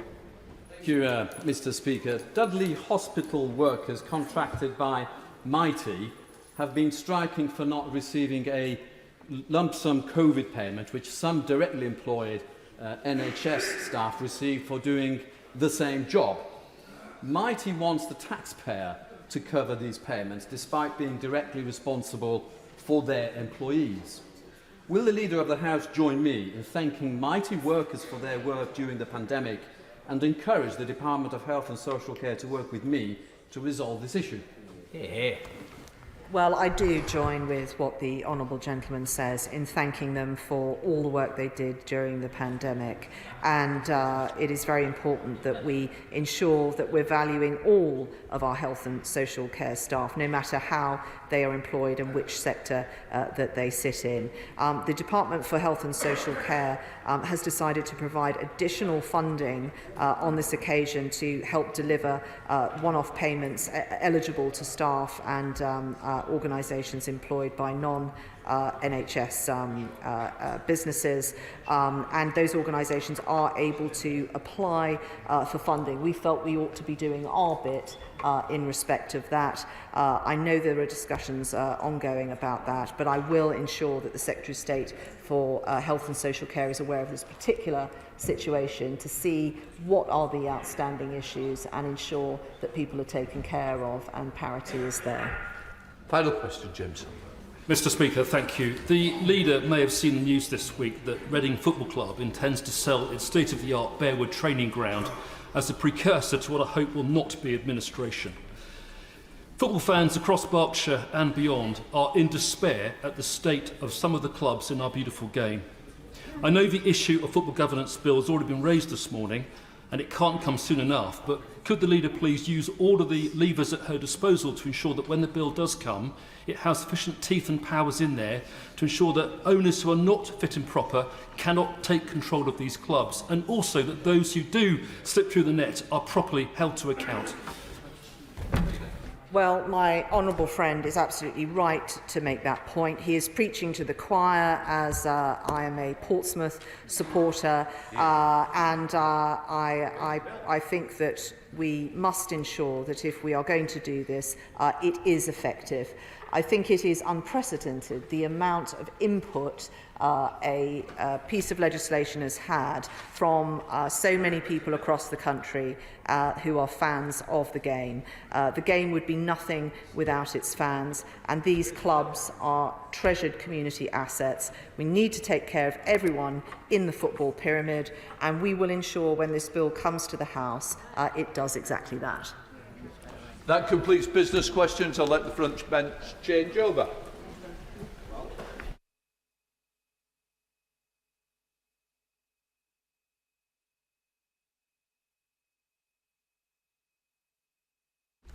Right, we come to the statement. I call the Secretary of State, Michael Gove.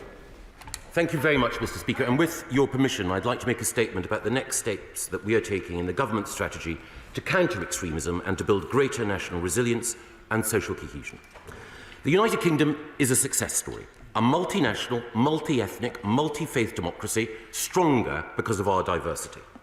But our democracy and our values of inclusivity and tolerance are under challenge from extremist groups which are radicalising our young people and driving greater polarisation within and between communities to further their own ends.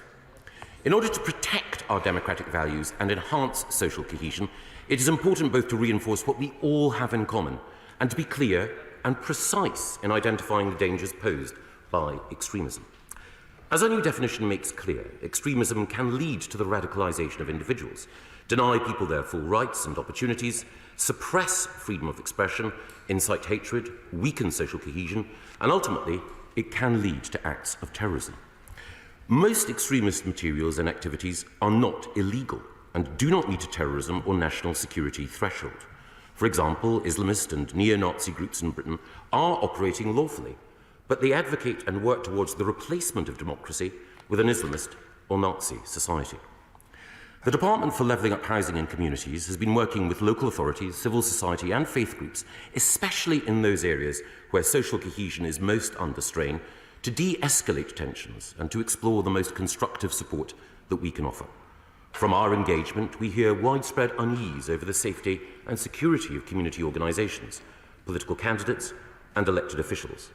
Councillors have been threatened with violence, council meetings have been disrupted, council officers and elected members talk of walking a tightrope, terrified of inadvertently saying the wrong thing, of offending one side or another. Many choose to remain silent, to take no action. Mr. Speaker, such is the chilling effect of these extremist groups on our democracy. It is, of course, gravely concerning that the conflict in the Middle East is driving further polarisation. We've seen a terrible increase in anti-Semitic and anti-Muslim hate crime, as well as a very significant increase in radicalisation. Troublingly, there is also evidence that some Islamists and extreme right-wing groups and others who seek to tear our society apart are working together to maximise the reach of their message and cause. And that is why the work of civil society organisations such as the Community Security Trust and Tel Mama, as well as Muslims Against Anti-Semitism, the educational charity Solutions Not Sides, and the Forum for Discussion of Israel and Palestine is so important.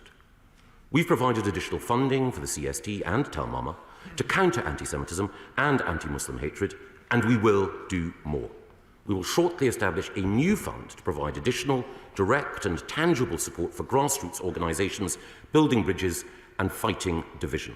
I wish to commend those doing so much to counter prejudice. In working with civil society, it's critically important that we do not, unwittingly or through ignorance, fund or otherwise support organisations or individuals who are themselves extremist. In the past, it has unfortunately been the case that extremist groups and actors have sought to present themselves as moderate voices, representative of majority or mainstream opinion. The government has had a definition of extremism since 2011. It has helped inform our prevent counter-terrorism work and was designed to assist the government in engagement. But in a considerable number of cases, organisations and individuals with views which are clearly extreme have nevertheless benefited from state engagement, endorsement and support, and furthermore have exploited that association to further their extremist agendas. Among the most significant was Shakil Beg, who was labelled an Islamist extremist by a judge. Mr. Beg, an NHS chaplain and regular speaker at state schools, ran the Lewisham Islamic Centre and was on both the Metropolitan Police's Independent Advisory Group in Lewisham and Lewisham's Standing Advisory Committee on Religious Education. In 2016, Mr. Beg sued the BBC when they described him, accurately, as an extremist.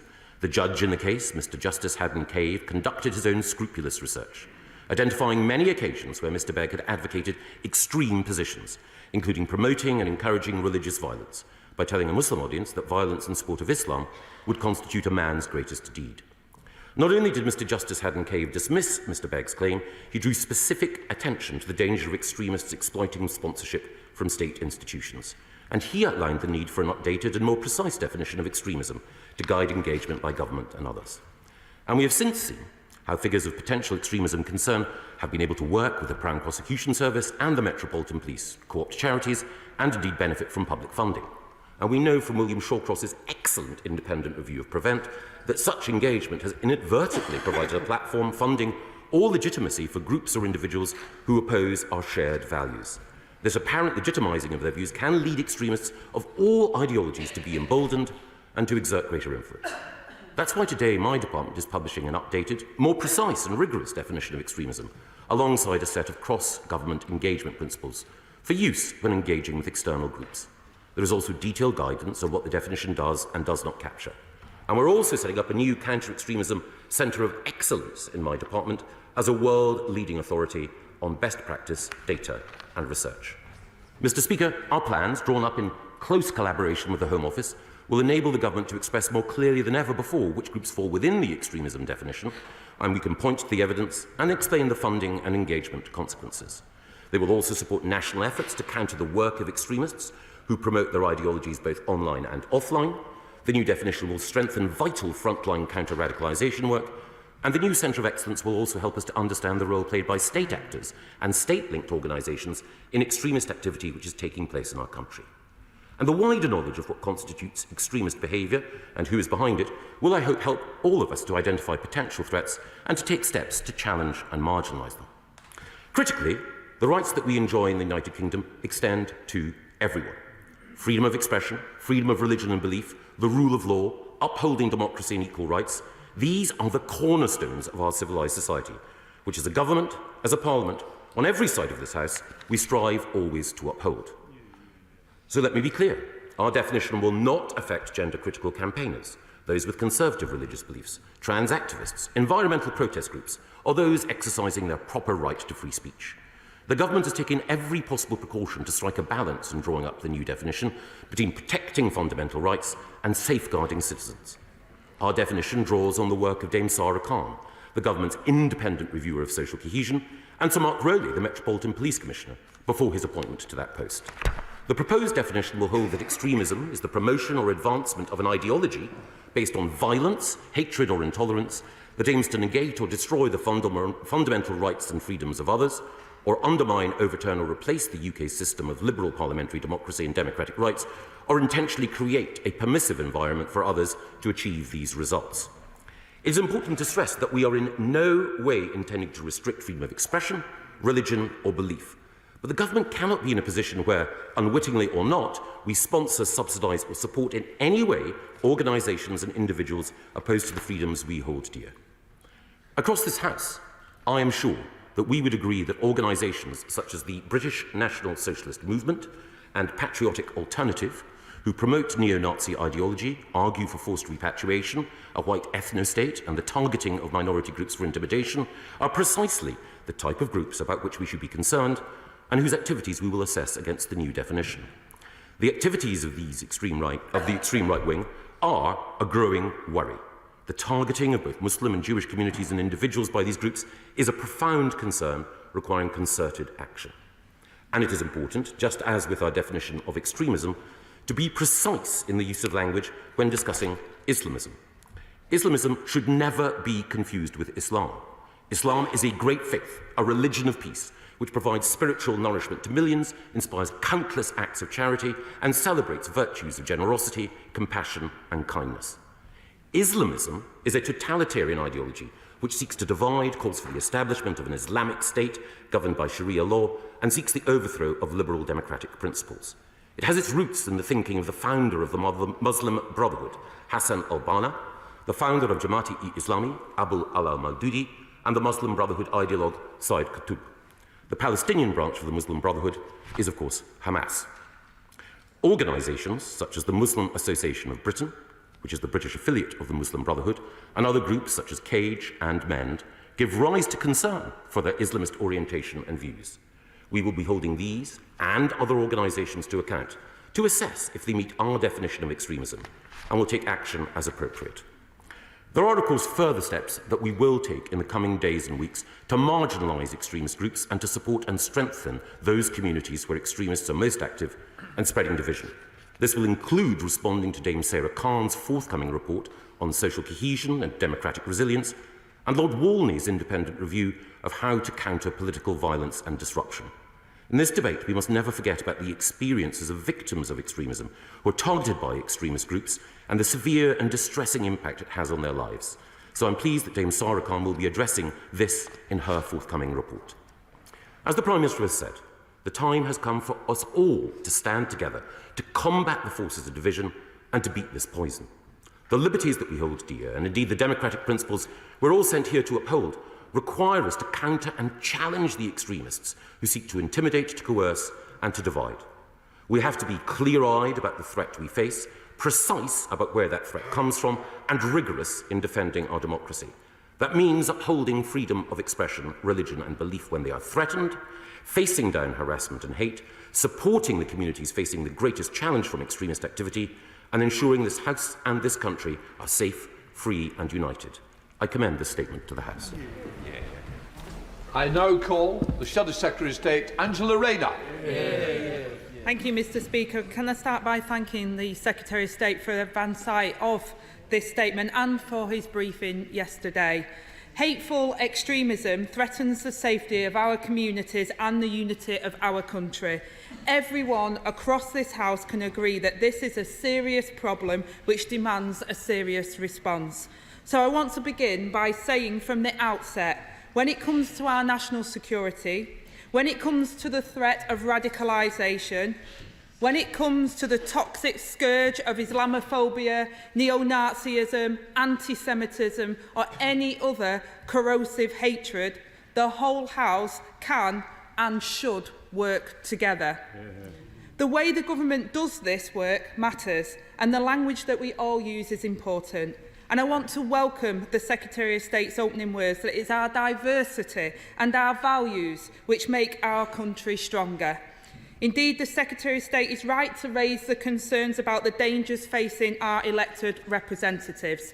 We must be free to represent the views of our constituents. We all have a responsibility to work to extinguish the flames of division and never to fan them. While it may be part of the nature of our politics for passion to sometimes take centre stage, and while we may challenge and probe these plans today, if the Secretary of State wants to engage going forward, he has my word that we can do so in good faith. And the reason that I say challenge is because I do believe he's made a mistake in the way that this policy has been trailed in the last week. So I'm glad that he's now come to the House to give clarification. But it is not right that we have spent the last few days poring over a possible new definition in the papers.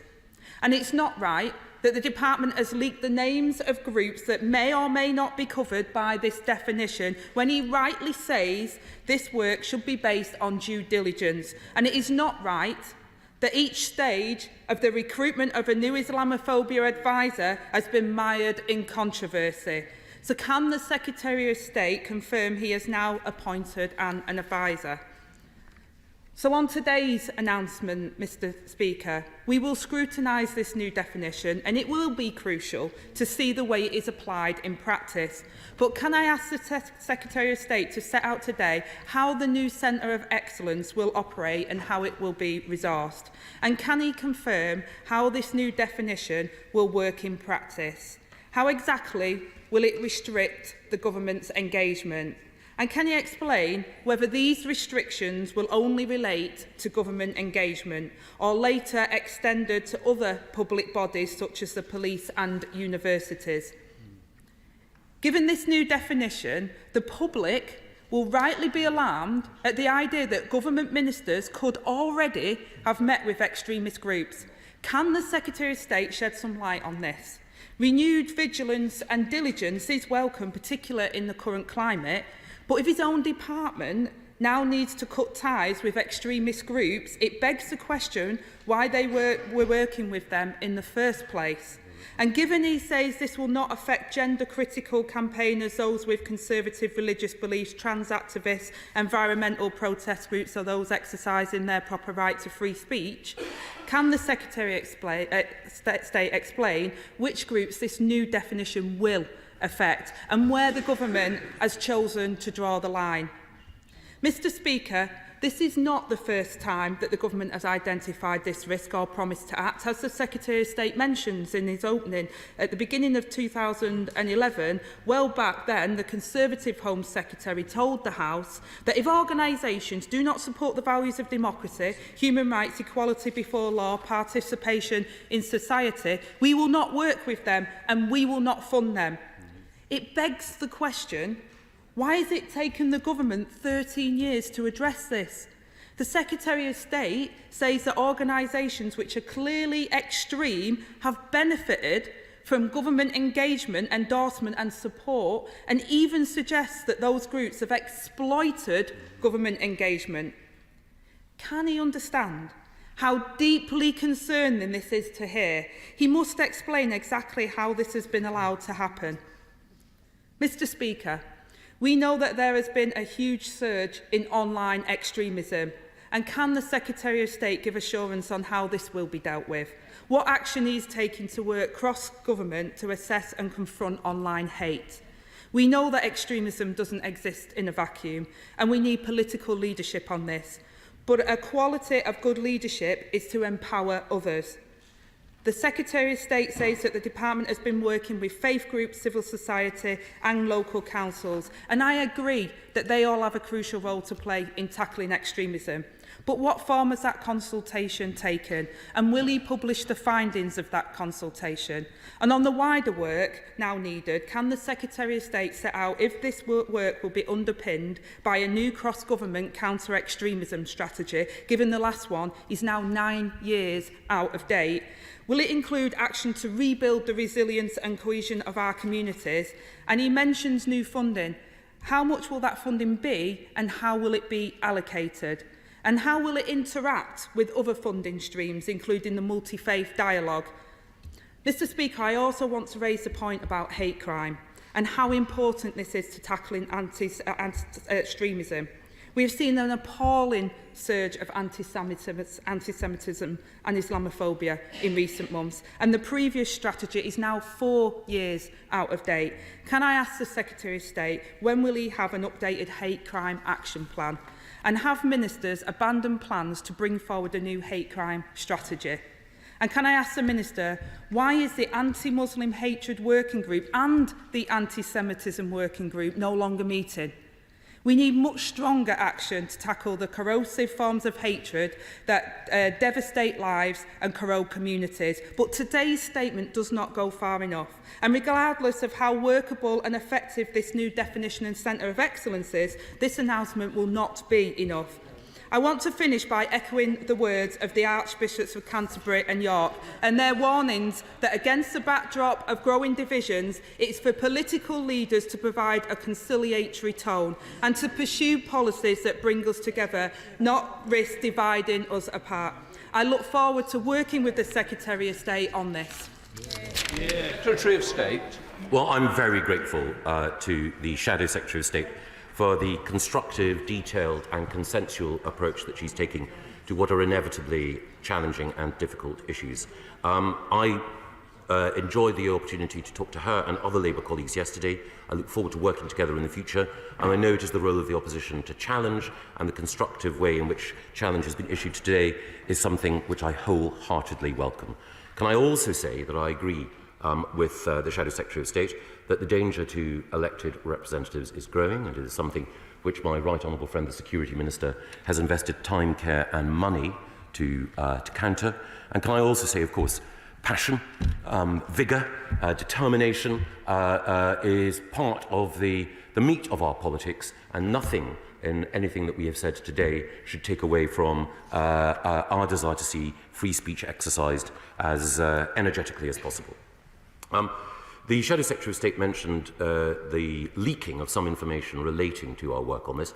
I deprecate that leaking. It is fundamentally a challenge to the effective operation of government, and a leak inquiry has been commissioned in order to see how some of the information about our statement today was shared. But, Mr. Speaker, there is an opportunity for all of us, as a result of our having given the statement, to scrutinise the detail. The Shadow Secretary of State talks about the Centre of Excellence, how it will be staffed, how it will be funded.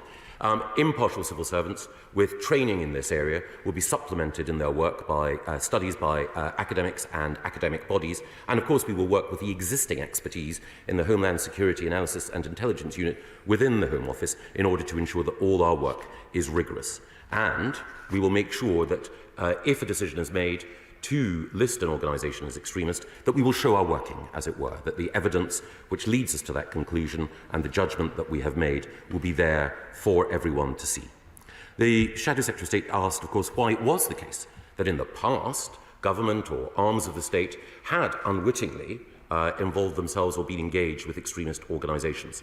It's because the definition, while well-intentioned and drawn up with care, was perhaps insufficiently precise and perhaps insufficiently policed, that we thought it was appropriate to update that definition. And this follows on, of course, from the Shakil Beg case, from William Shawcross's independent review of Prevent, and other examples that were brought to government's attention. And I think the real sin would be, having been told by independent figures, by the courts, and by William Shawcross, that we needed to look again at our approach. The real sin, I think, would have been not to, and to have stuck to a course which had led to mistakes in the past. And they, of course, the Shadow Secretary of State asks about wider work on resilience. We'll be publishing a more detailed action plan which will include funding commitments to support organisations on the ground which do build up a greater degree of community resilience, and I look forward to working with her and others in local government to achieve that valuable end. Fire of the House, Sir Peter Bottom. I'm glad to follow both the previous frontbench speakers, who I think have given a lead to the House. There's an interesting question. When, 90 years ago, would it have been right to identify Oswald Mosley and his approach, not just as politicians, but as people marching through streets to intimidate people, as a threat, and why it took so long more recently, when Catherine Stock was at Sussex, that the Students' Union and many others called her a dangerous extremist for writing a rather good book and having views which are now mainstream. It seems to me that filling in the gap between what's not necessarily criminal but should be identified as wrong is an important thing, and I hope the whole House can give support to the proposals today. I'm very, very grateful to the Father of the House.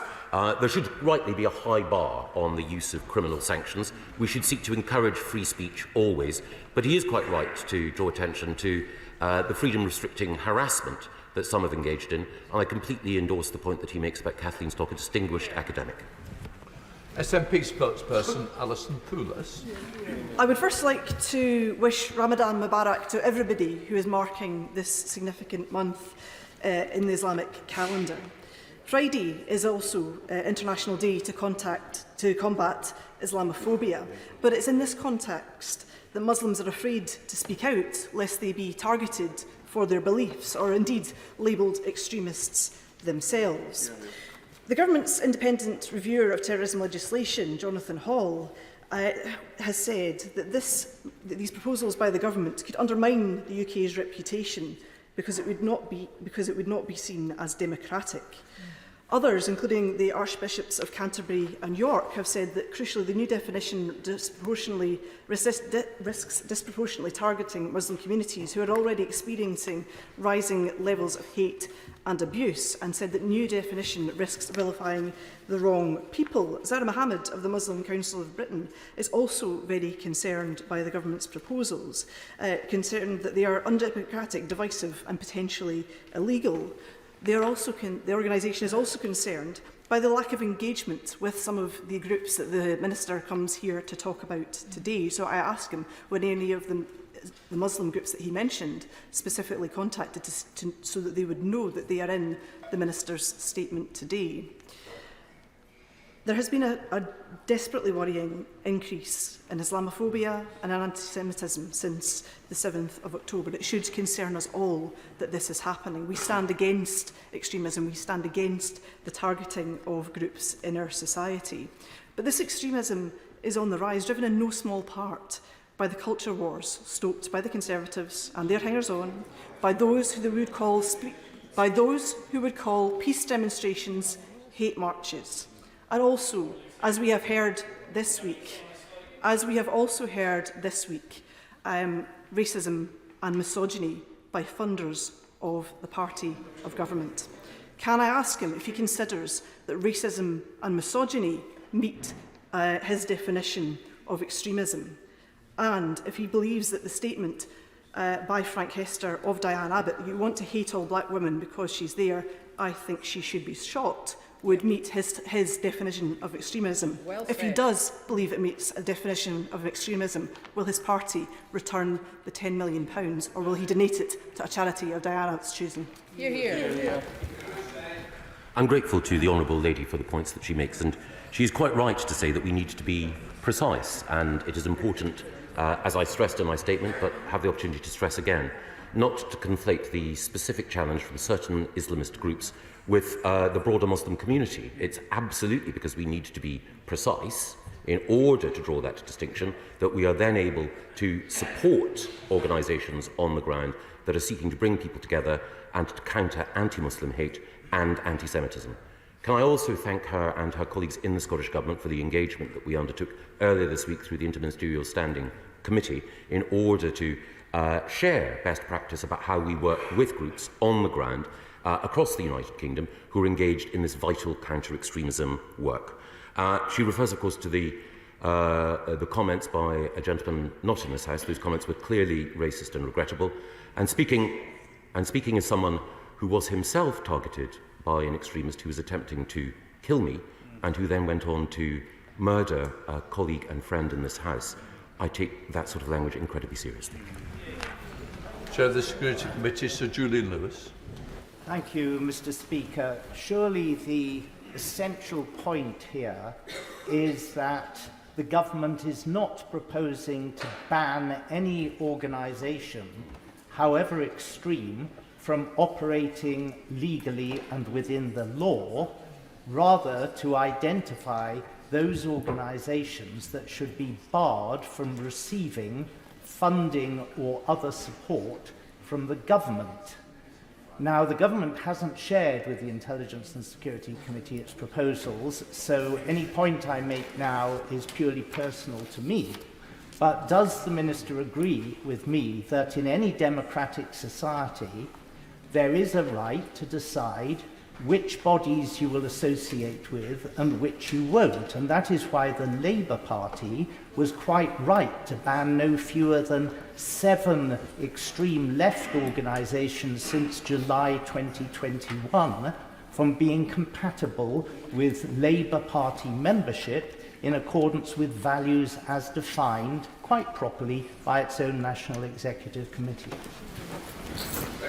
Well, I thank my right honourable friend, who has a very distinguished record in this area, and he is absolutely right. There is appropriately a very high threshold for the prescription of organisations, one which his career recently met. We are not seeking to ban or to restrict the operation of these organisations in a free society. We are simply making clear that it would be wrong for government to use taxpayers' money or public endorsement in engagement with these organisations. Chair of the Committee, Dame Diana Johnson. Mr. Speaker, in the statement, the Secretary of State refers to our definition draws on the work of Dame Sarah Khan, the government's independent reviewer of social cohesion, and Sir Mark Rowley, the Metropolitan Police Commissioner, before his appointment to that post. In the Home Affairs Select Committee report on the policing of protests, we said this: we find it surprising that the government have not yet responded to the reports it commissioned from the Commissioner for Countering Extremism regarding hateful extremism, particularly the report Operating with Impunity by Dame Sarah Khan and Sir Mark Rowley.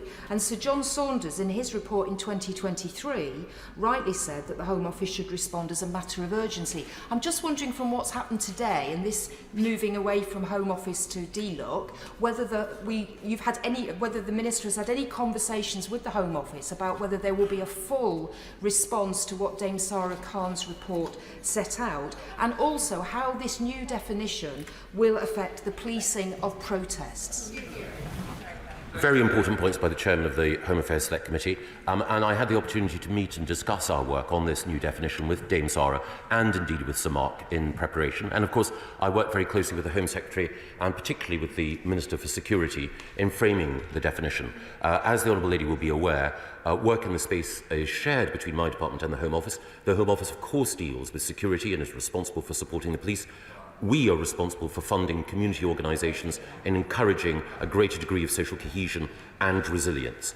There will be further responses to some of the recommendations in that report, and indeed in Lord Walney's report, and indeed in Dame Sarah's additional report, which will be forthcoming, and I hope that I'll have the opportunity, alongside the Home Secretary, to share further detail in the weeks ahead. Dame Priti Patel.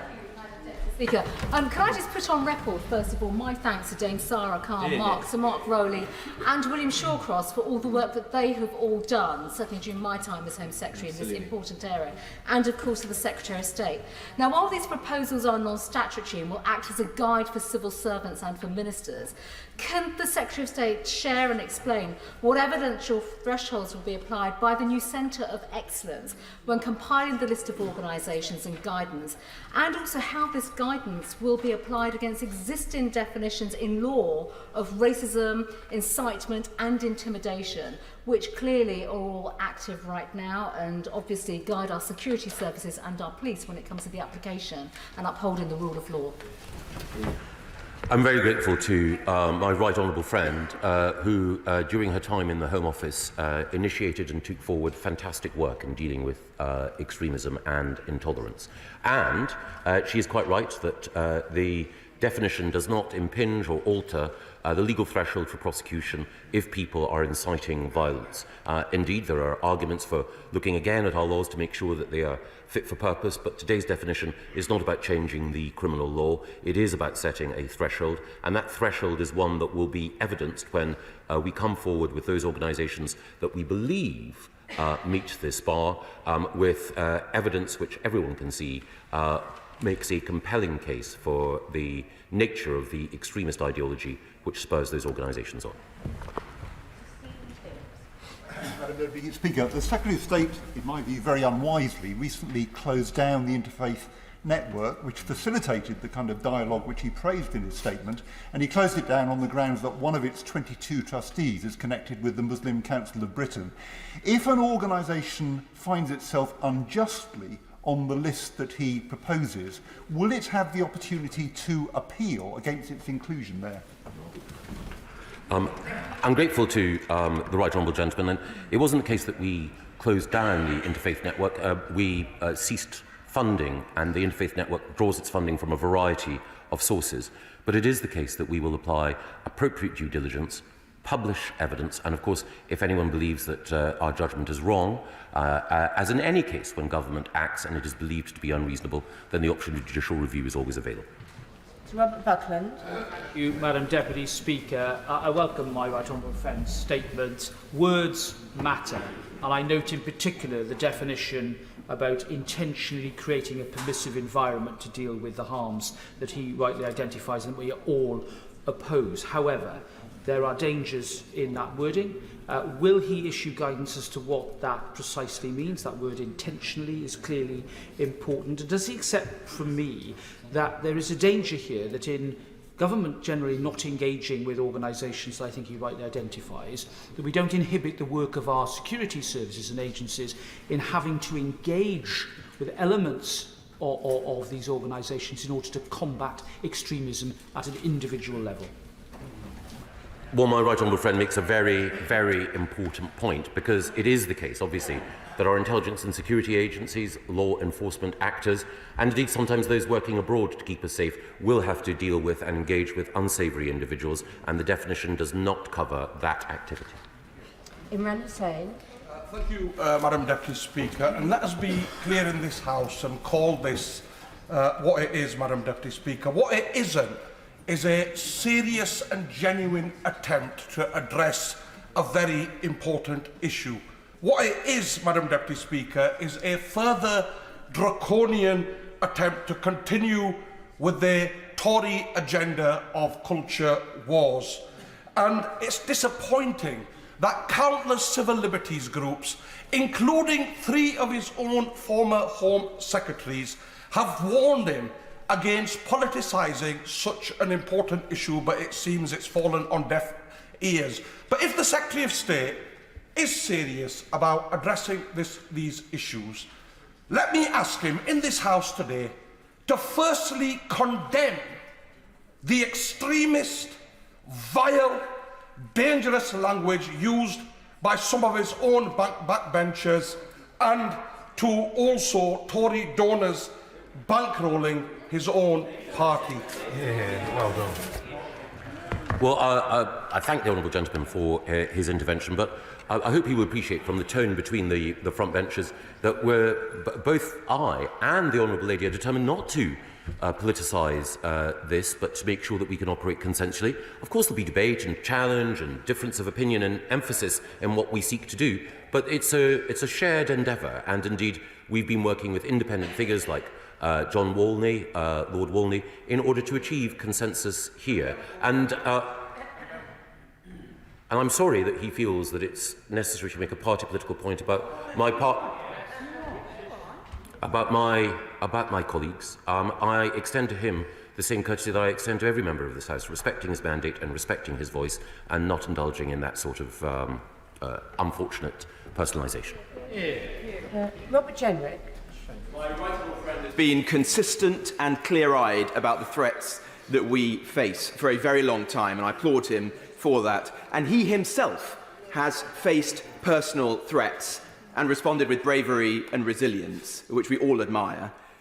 I fear that the definition, though well-intentioned, lands in no man's land, not going far enough to tackle the real extremists, not doing enough to protect the non-extremists, those people who are simply expressing contrarian views, who might find this definition used against them, not perhaps now, but possibly in the future.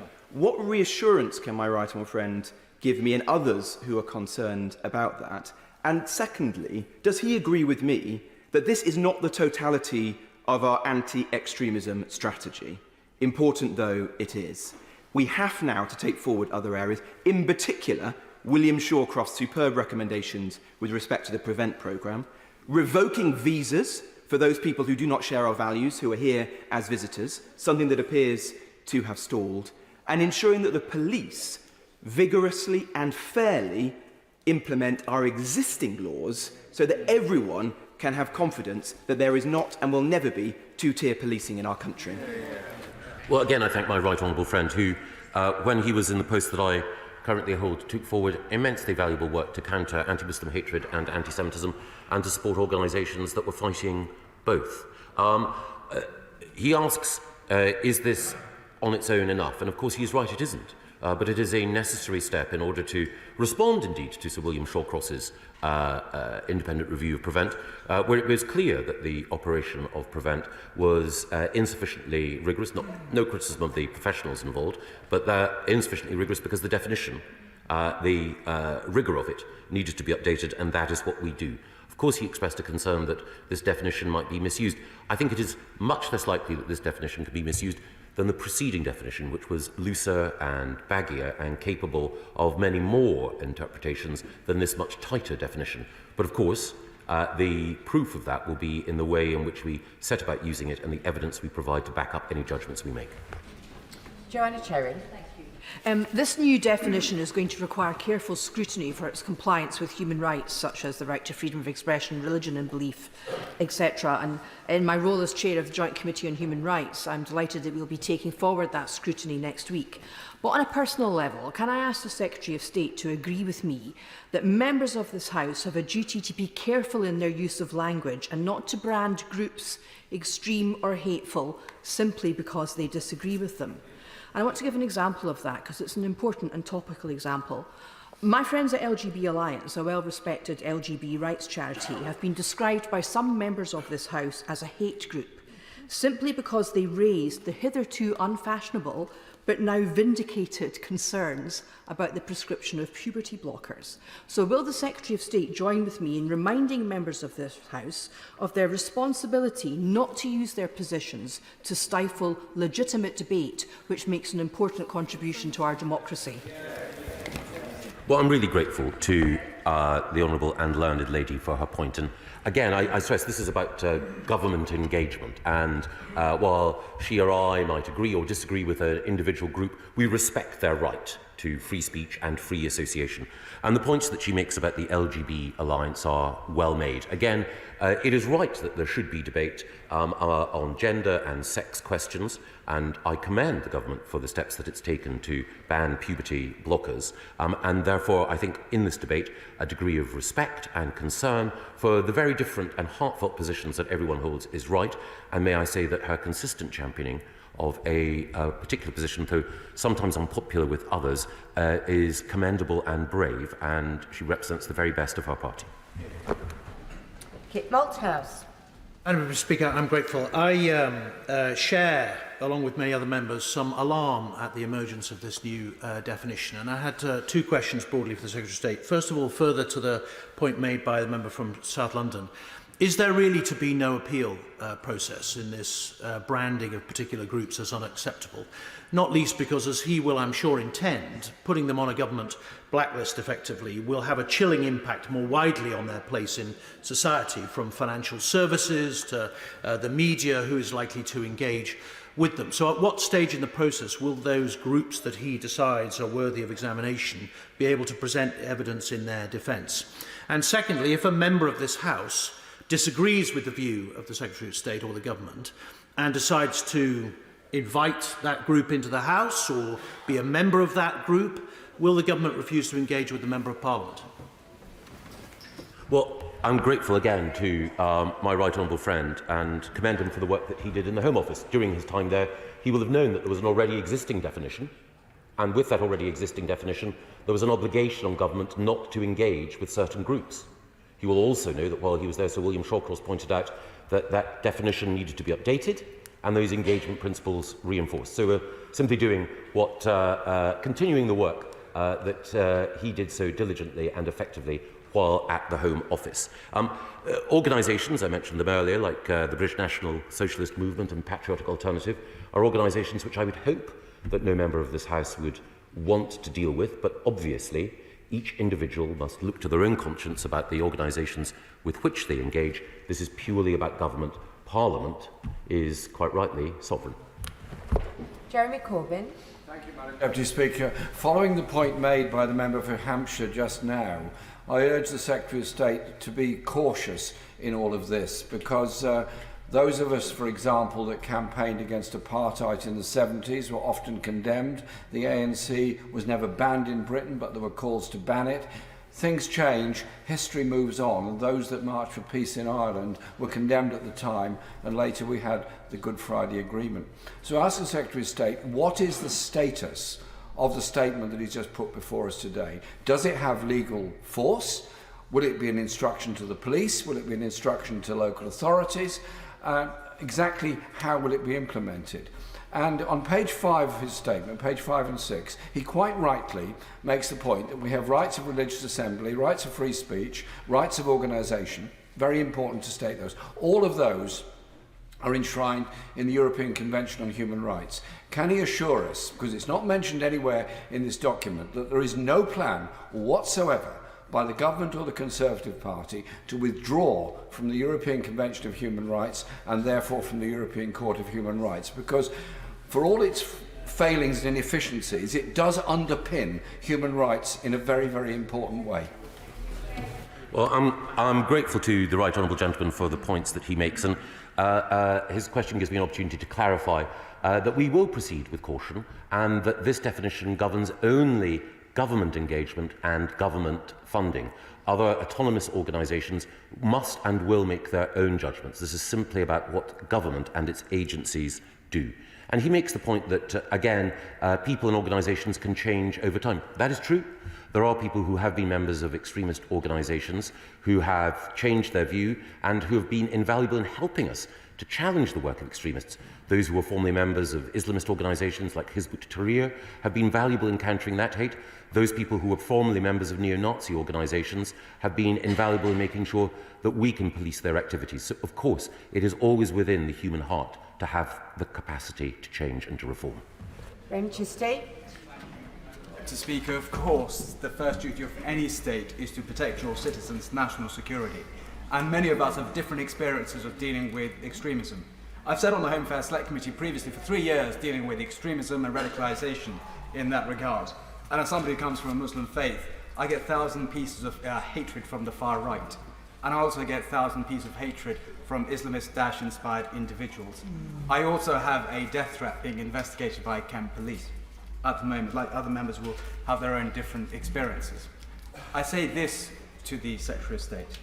This statement is being made today, after 16 months of this government, our government, not having an independent advisor to tackle Islamophobia.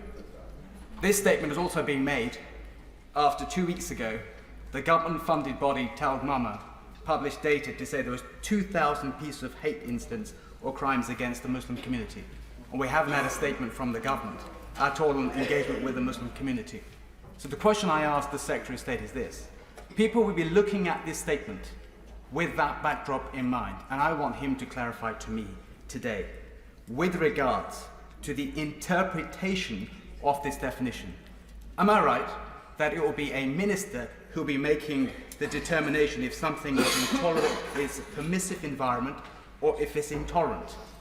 A government minister will be making that determination, no disrespect to current government ministers or future government ministers, but giving ministers that responsibility, I think, raises real concern because it comes down to each minister's own judgment.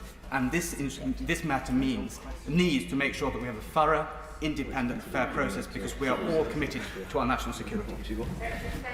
Well, I'm very grateful to the honourable gentleman who has endured the consequences of extremism himself and who's been a very valuable voice for religious freedom for many years now. He makes two important points. The need to be vigilant in dealing with anti-Muslim hatred, and that is why my right honourable colleague, the Security Minister, announced more than £100 million worth of funding in order to better protect mosques and to better protect schools and other Muslim community centres. I commend that initiative. It is also why the government continues to fund the excellent organisation Tel Mama, whose founder I had the opportunity to meet again yesterday in order to discuss the approach that we are taking. He asks, is it the case that ministers alone make the judgment? Ministers will make that judgment informed by impartial civil service advice and academic research. John McDonnell. For a number of years I've been meeting with and working with an organisation that published in 2018 its report, Our Shared British Future, Muslims and Integration in the UK. I supported that report because it called for equal integration to all, breaking down barriers, working towards tackling challenges, hindering integration. It called for the celebration of British diversity, celebrate the success of our model of integration, and also reported on the role of faith integration organisations in integration to recognise faith can support integration efforts. That organisation is the Muslim Council of Britain. The Secretary of State deprecated the leaks around this report. Well, the informal spin and briefings that have taken place have dragged the name of the Muslim Council of Britain through the mud in recent days. He hasn't fairly answered the question about what appeal process will be taking place apart from judicial review. Will organisations, therefore, and individuals have access to legal aid for judicial review in challenging decisions by the Secretary of State on this? I think it was the Labour government when Gordon Brown was Prime Minister that raised concerns about some of the activities and views expressed by members of the Muslim Council of Britain, but any organisation which has concerns raised is an organisation that we will be very, very careful in scrutinising before taking any steps. And when we do take any steps, if we take any steps, the evidence will be clearly laid out. Miriam Cates. Thank you, Madam Deputy Speaker. And I absolutely support my right honourable friend's aims in making this statement in terms of protecting our democracy and protecting us from violence and threats and the kind of terrorist threats that we've seen over recent weeks. But I do share the concerns that many honourable members have made that in separating the definition of extremism from actual violence and harm, and using terms like fundamental rights, which don't actually have a definition in law, we do risk criminalising, or at the very least chilling the speech of, people who have perfectly legitimate, harmless views. And I just want to go back to the example of gender-critical feminists. So a gender-critical feminist might be intolerant of the rights of people to change their sex on their birth certificate. They might be seeking to undermine that right by seeking to repeal the Gender Recognition Act, for example. They would be labelled extremists under these regulations as I can see it. And as to impartial civil servants deciding these things, I'm afraid I just don't think that's always the case. And certainly I have seen civil servants wearing very unimpartial lanyards on this particular issue. So I just seek his reassurance that not only will these groups not be labelled extremists now, but there will be protections that they could never be labelled so in future. Grateful to the Honourable Lady. It's precisely because I share her concerns that we've made the definition tighter. I'm sure she's aware of the already existing wording of the 2011 definition, which has a far broader range of groups which could fall within its ambit. By being more narrow, more precise and more rigorous, we more effectively protect free speech. She referred to criminalising. Let's be clear, there's nothing in this which would lead to a ban. It is simply about saying which organisations government should and should not engage with. And I'm sure she would agree with me that neo-Nazi organisations and Islamist organisations of the kind that I drew attention to are the kinds of organisations that government should not be engaging with, and it was regrettable in the past that we have. Richard Ford. Thank you, Madam Deputy Speaker. The government's independent reviewer of terrorism, Jonathan Hall, and the government's independent advisor on anti-Semitism, Lord Mann, have both criticised what they've learned of these outline proposals for a new non-statutory definition of extremism. Jonathan Hall points out that Hizb ut-Tahrir was proscribed under the Terrorism Act for its reaction to the 7th of October attacks, quite rightly. And he said proposals would mark a shift from doing bad things to thinking bad things. Lord Mann points to contradictions between banning some speakers from universities while having just passed a law to enshrine the freedom of speech in universities. And he talks about the politics of division doing nothing to help the Jewish community. Will the Secretary of State be reflecting on the advice of the government's independent reviewer of terrorism and its independent advisor on anti-Semitism? Well, I met them both in the preparation of the work that we've done today, and I think it was the case that the independent advisor on anti-Semitism, Lord Mann, whose work is outstanding, said on broadcast today that he regarded this as an improvement on the existing definition. So I'm grateful for that support and for the honourable gentleman's question and the opportunity for me to relay that to the House. Sir Edward Lee. I'm worried about this. Will my honourable friend reassure me that nothing in this statement is going to add to the increasing culture in what should be a free country of the intolerance of the right to offend? I mean, I may be offended if people make extreme attacks on Christianity. They have an absolute right to do so, and people have a right to criticise religious people or particular religions. Equally, Orthodox Jews or devout evangelical Christians with a particular view of the Bible or devout traditional Muslims have an absolute right to say what they believe in a free society, even if it's very unfashionable. I couldn't agree more. It's the principle of Milton's Areopagitica that govern my approach towards free speech, that ideas should contend on the plane of argument and that people should be able to discern good arguments from bad arguments.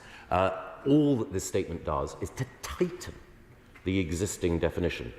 The concerns that my right honourable friend raises about definitions being used to marginalise speech, I think existed with the previous definition to an extent. Now, with this tighter definition, and also with the fact that the government will publish the reasons why it chooses not to engage with a group, things could be clearer. And as I say, it's purely about government engagement and financing. And I know that he, like me, would want to make sure that taxpayers' money was stewarded wisely. Andy Slaughter. Thank you very much, Madam Deputy Speaker. This tweet was liked by Sir Paul Marshall. Civil war is coming. There has never been a country that has remained peaceful with a sizable Islamic presence. Once the Muslims get to 15 to 20% of the population, the current cold civil war will turn hot. Many other incendiary tweets were liked or retweeted by Marshall, a substantial donor to both the Tory party and the Secretary of State personally, according to a recent Hope Not Hate newsagent's investigation. How does the Secretary of State square his definition of extremism with accepting money from someone like Marshall? Well, I deprecate the personal attack on Sir Paul Marshall, who is a distinguished philanthropist and the supporter of ARC academies, which are state schools that have done so much, including in the honourable gentleman's constituency, to improve the lives of disadvantaged children from a variety of minority backgrounds. Mark Logan. Madam Deputy Speaker, last evening in the House of Commons, I attended the all-party parliamentary group on British Muslims' big iftar celebration, and one person after another said to me in private that they were fearful of an increasing mood of Islamophobia. Indeed, my friend on this side of the House had referred to the Tel Mama statistics, where since October there's been a 335% increase in anti-Muslim hatred. What I'm worried about is a slippery slope, and although I commend what the Secretary of State said today in terms of it's just looking at community engagement, but can we be assured that this is not a slippery slope in months and years ahead, which will lead to a position across the criminal law where people do not feel that they're able to speak their mind anymore? And I take the example of 2-3 weeks ago in my own constituency. I attended a rally in support of Gaza, but of course we've seen in recent months that that's almost been outlawed, or people have been silenced from doing that. So can the Secretary of State give those commitments that this will not be the commencement of a slippery slope? And I say that, again, as someone who's grew up in Northern Ireland and has grew up in an environment of terrorism, and I know that it's very easy whenever you think that you're putting one person away, that you end up with 1,000 enemies behind them. I'm again very grateful to my honourable friend, whose experience not only in Northern Ireland but working abroad to promote peace and inclusion is to be commended. And he's quite right. It's the department which I currently lead which funds Tel Mama, which does such important work in highlighting and recording acts of anti-Muslim hatred. There's been a dreadful increase in them.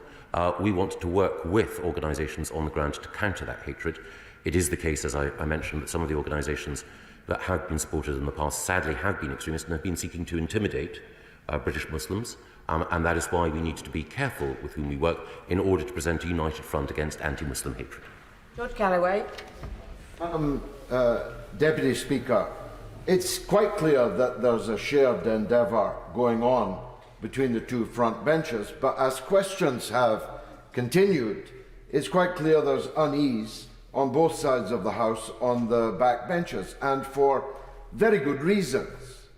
It is obviously true that this is part of a culture war wallpaper that's being created for the general election soon to come. It's not good enough to say that it doesn't seek to ban or jail anyone.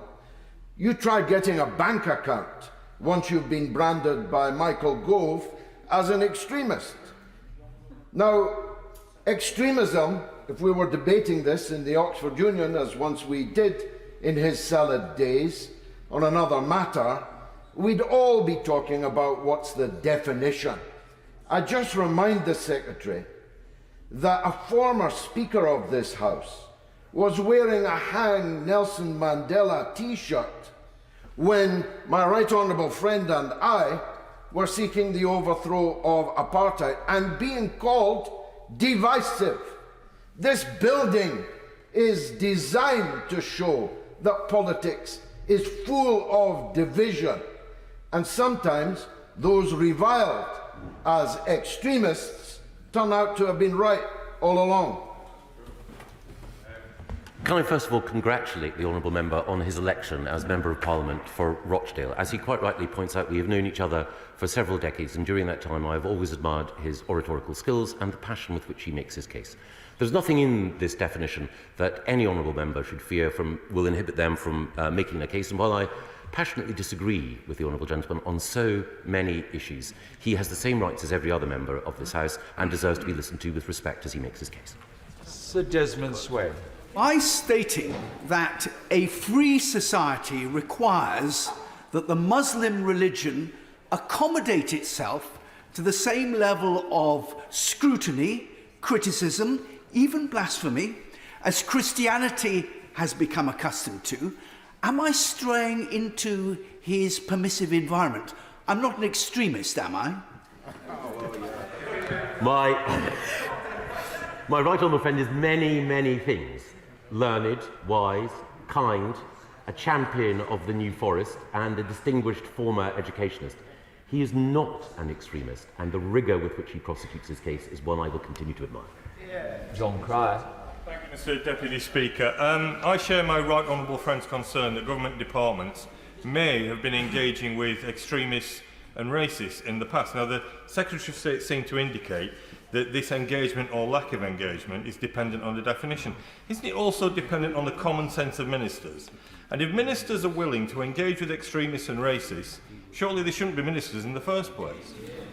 I absolutely take his point, and the key thing here is that sometimes there are organisations that seek to operate, as I mentioned, and individuals that seek to operate by presenting one face to one group and a different face to another, and that is why we need appropriate due diligence. Mistakes have been made in the past. I think those mistakes were made in good faith and unwittingly. But as has been pointed out, across this House, a number of people have expressed their concern about those past errors. That is why I think we need a tighter and more precise definition. Andrew Rosendale. Thank you, Mr. Deputy Speaker. I commend the government on what they are attempting to do to oppose and fight all forms of extremism and hatred in our country. But will he agree with me that what underpins Britain is our ancient liberties and freedoms, free speech, the rule of law, upholding our democracy under the Crown? And does he believe, as I do, that we must defend all of our British values and traditions, we must teach them in schools, and we must ensure that British values are the order of the day?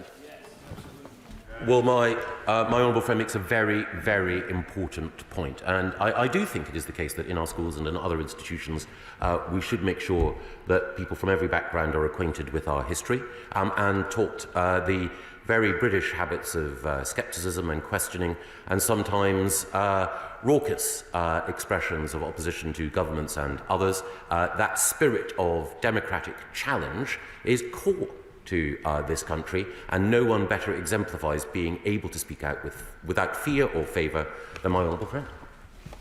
Hannah. The press release attached to this statement, deliberately or otherwise, by reference to the period since the 7th of October, does seem to imply that protest and other human responses to the horrors of Hamas's attacks on Israel and the bombardment of Gaza are extreme. In my diverse and shared South Belfast constituency, we are battling extremism at the moment in the form of a rash of menacing and racist posters about foreigners and housing, and it is my genuine belief that that rhetoric is being fanned by this government, a government of a party who are funded by a person who says that they hate all black women. It is worth mentioning that the Northern Ireland office ministers met with representative paramilitaries during their negotiations on the withdrawal agreement. Politics like this and the departure from pluralism and tolerance are part of the reason why I and many others advocate a new Ireland by exclusively peaceful and democratic means. That would, of course, undermine and change the Constitution of the United Kingdom and its democracy. Can the Minister confirm that people like me who advocate a new Ireland are not extremists under the second part of his definition? No, of course not. The SDLP has a long and proud tradition of arguing for Northern Ireland and the Republic of Ireland to become a new state, and that has, as I say, an impeccable political tradition. It is the case, of course, that, as she quite rightly points out, there are many people who wish to protest about what is happening in the Middle East. We may disagree about aspects of that conflict, but a sincere desire to bring peace to the Middle East is one I hope that we all share, and the regrettable incidence of prejudice in the streets of South Belfast is one that we all deprecate. James Sunderland. Mr Deputy Speaker, I welcome the clear statement today, and it is right that we openly debate and tackle extremism in this place. At this time of tension and sensitivity, does the Secretary of State agree with me that politicians do have a responsibility to dial down the rhetoric, that divisions must not be exploited for political gain, and that we all just need to work together across the House to achieve it? I couldn't agree more with my honourable friend, and his distinguished career of public service, even before he entered this House, has shown a commitment to working across divides in order to strengthen our democracy. Deputy Speaker, he spoke of sharing workings about affected organisations. He didn't share workings after the abrupt decision he took to pull government funding from the Interfaith Network, causing that respected organisation to close.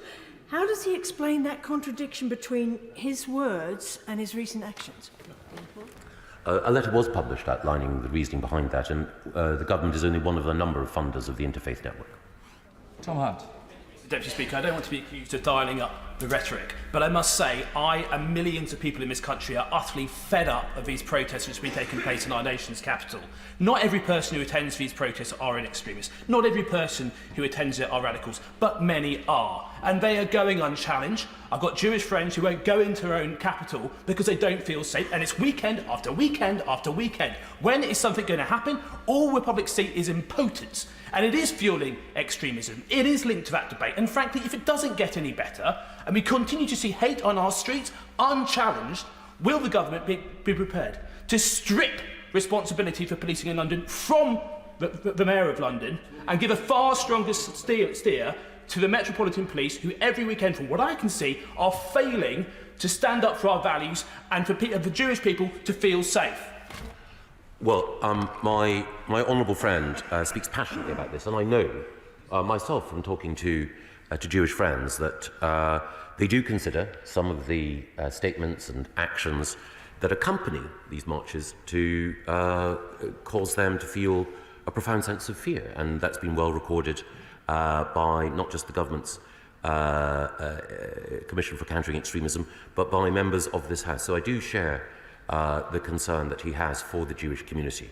I should say that the Metropolitan Police Commissioner takes his responsibilities very seriously, and there have been a number of arrests alongside these marches, and individuals have been prosecuted for incitement and for hateful actions. I would also say that my colleagues in the Home Office have commissioned a report from Lord Walney, John Woodcock, as was, looking at how we effectively give the police all the powers they need, and we will be coming forward in due course with a response to that report. Mr. Bergen. Thank you, Mr. Deputy Speaker. I'm afraid that the statement has not assuaged the fears that so many have about what the government is really up to here.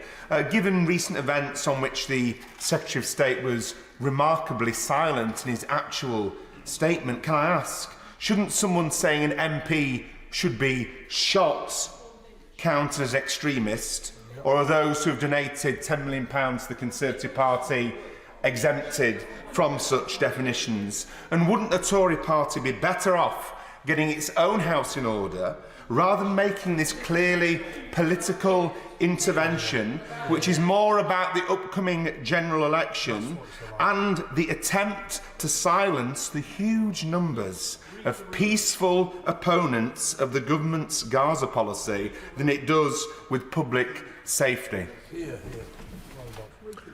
Well, as I mentioned earlier, as someone who was the victim of a determined effort to, kill me, and because the individual who was trying to kill me then went on to kill a friend and colleague in this House, I take incredibly seriously threats of violence. And the member for Hackney North and Stoke Newington is someone whom I've long admired, and those comments were disgusting. I absolutely no hesitation in stating that. But the intention of bringing forward this definition today is to make sure that government and government alone ensures that it works with organisations committed to peace and committed to greater social cohesion. And I hope that, on reflection, he will recognise that we can work together in order to deal with those hateful extremists whose actions we both, I'm sure, deprecate. Anna Furr. Mr Deputy Speaker, my right honourable friend will understand that the people of Southend West will welcome his statement and appreciate his commitment to tackling extremism. But they also know that the devil is not just in the detail, but in the enforcement.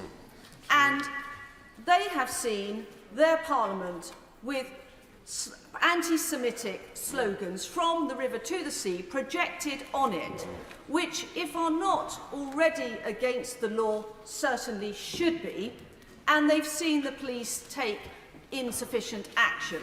We've also had anti-Middle East war marches in Southend with fake dolls covered in white bandages, spattered with red substance, with placards around saying Anna Firth kills babies. Now, both of those actions are clearly, I would say, if they're not extreme, they are very close to being within his definition of extremism. So can he assure me and this House that we will make sure that the message as to what is extremism and what is against the law gets through to the police and the appropriate action is taken? Well, my right honourable friend is absolutely correct to draw attention to the fact that there have been occasions recently when people motivated to make a particular point have crossed a threshold, and I know that the police take these transgressions incredibly seriously, as does my right honourable friend, the Security Minister and the Home Secretary. Sam Tarry. Thank you, Mr Deputy Speaker. As over the past week, as we've sort of meandered towards this statement, much of it played out in the press, definitions and various organisations potentially being named as being prescribed. I'm wondering how my constituents in Ilford South can have any faith in the Secretary of State to decide who is or isn't an extremist. And the reason I ask that question is because it's also been briefed that his preferred appointment as the anti-Muslim hatred advisor is Haras Rafiq. And Mr Deputy Speaker, this is the former CEO of the Quilliam Foundation, which worked with US anti-Muslim think tanks and promoted the favourite theory of Nick Griffin, the Great Replacement theory, a conspiracy theory that is so far debunked to an extreme, it should be nowhere near the Secretary of State's thinking. And yesterday, and most damningly, Tommy Robinson, a far-right extremist that everyone in this House knows who he is, actually praised that appointment. So, Secretary of State, how can my constituents have faith that the decisions you will be making are not actually politicised? Because we will publish the evidence behind them. Bob Blackman. Thank you, Mr Deputy Speaker. I warmly welcome this statement today. But there is one issue that we have to look at, and that is that organisations are populated by individuals. Those individuals will have these hate-filled views and may either be expelled by those organisations or alternatively go off and form other organisations that won't be on the banned list.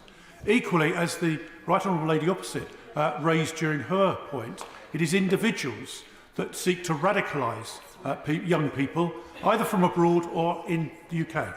So what action is my right friend going to be taking to ensure that foreign nationals who seek to radicalise our young people are prevented from doing so? Well, my honourable friend makes a very good point, and indeed it was a point that was made in a related way by my right honourable friend, the member for Newark. And it is the case, I know, that the Home Office is vigilant about who it allows to come here and conducts appropriate work in order to ensure that visas are not granted to people who are here to disseminate or sow division and hate. Stuart Hosey. Thank you, Mr Deputy Speaker. We know from the work of the ISC under the leadership of the Secretary's right honourable friend from New Forest East in the report on extreme right-wing terrorism that there are a number of people who are radicalised not simply by shadowy organisations or the dark web, but in part at least by the mainstream media.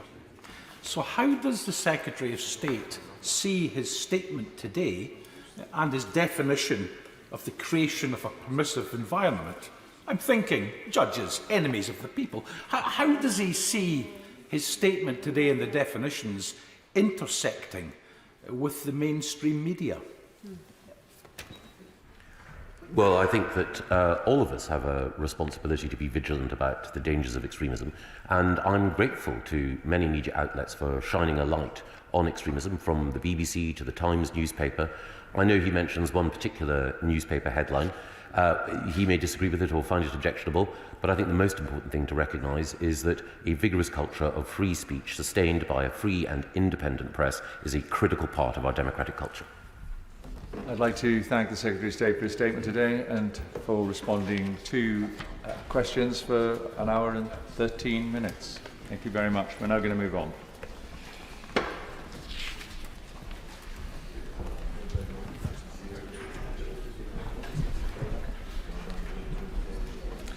We will start with the motion on the supplementary estimate for the Department for Education and the debate on the spending of the Department for Education on special educational needs and disabilities provision.